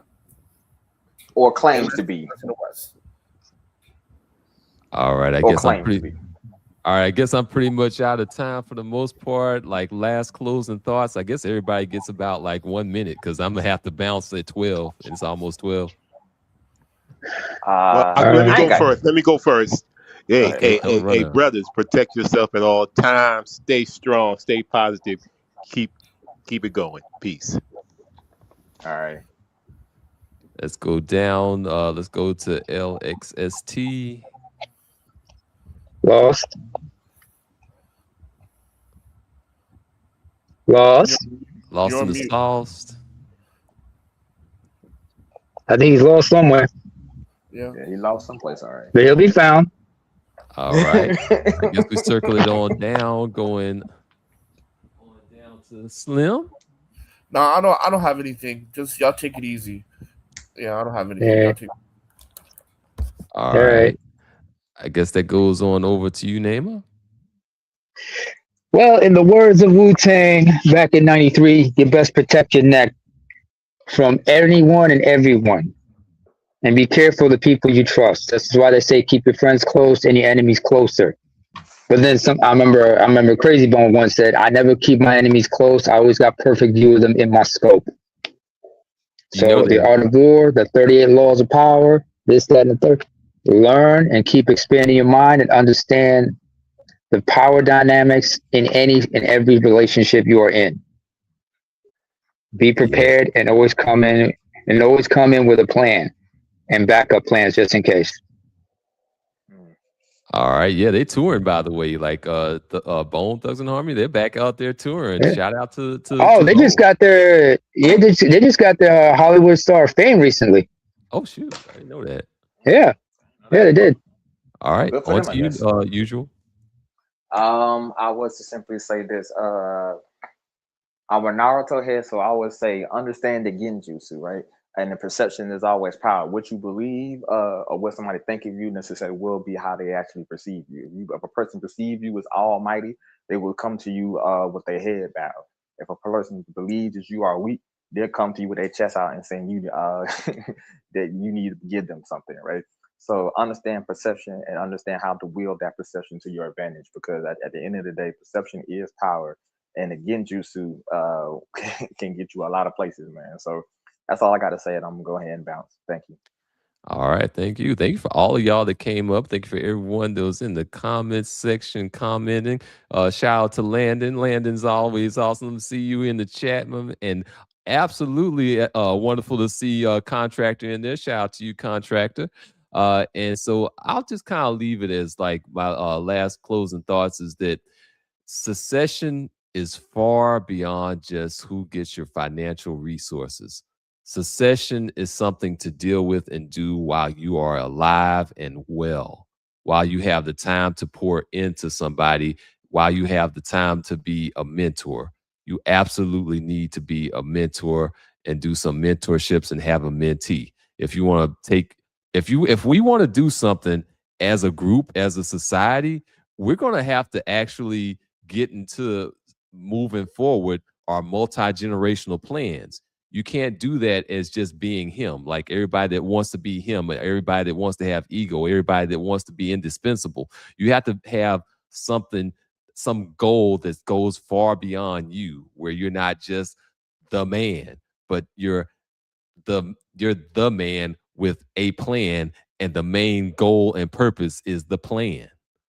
So And then also you got to take into account, like, sometimes you got to be the man after you're gone, because how many yeah, of our geniuses and how many of our philosophers and people that we've hold them to a pedestal now, they was lambasted and then exiled in society at the time that they were living. It took like 25 to like 50 to 100 years for them to actually be celebrated. that's true. Van Gogh was thought of as an abject failure. Like Van Gogh didn't become a thing until after his brother moved his wife to move to actually put him on after posthumously. Like like this was a whole determined family network that actually was responsible for making him a thing, other than just some dude to cut his ear off. So Hey, yeah, that family ties, man. Your network is key, bro. Like I keep saying, one thing I enjoyed watching. I tell households you maybe want to do maybe want to actually do it. You get the opportunity. Look at the concubine system what they had in, like, especially China, Japan, and Korea, man. That whole thing was a network of women, quote unquote, using that network to either kill their rivals, knock off their rivals, or push themselves into a better position, man. All things are done through networks, man. So all seats of power are maintained. My bad, are maintained through network. So there you go. yeah, and that just kind of ties back into that whole that whole realization that what you're dealing with on the superstructure is the power game. You'll have these subsets of games that'll operate in the foreground, but in the background, there's always that superstructure power game. So people will tell you that, oh, the financial game works like this, the relationship game works like that, and then the thing that you have to always bear in mind is the game superstructure that's operating Mhm. in the background that really dictates all of it. That's what Yep. I've got for the day for y'all. I hope y'all have a wonderful weekend. I'll catch you next time around, and we'll be back to unsupervised black men next week. Maybe we might be able to get into some of the Essence Fest lectures where they actually did have certain Yeah. things that were actually useful tools that we can utilize, or useful nuggets of Mhm. wisdom that we can use moving forward. But until then, y'all have a great week and a great weekend. Always follow the truth. Peace out. Peace out.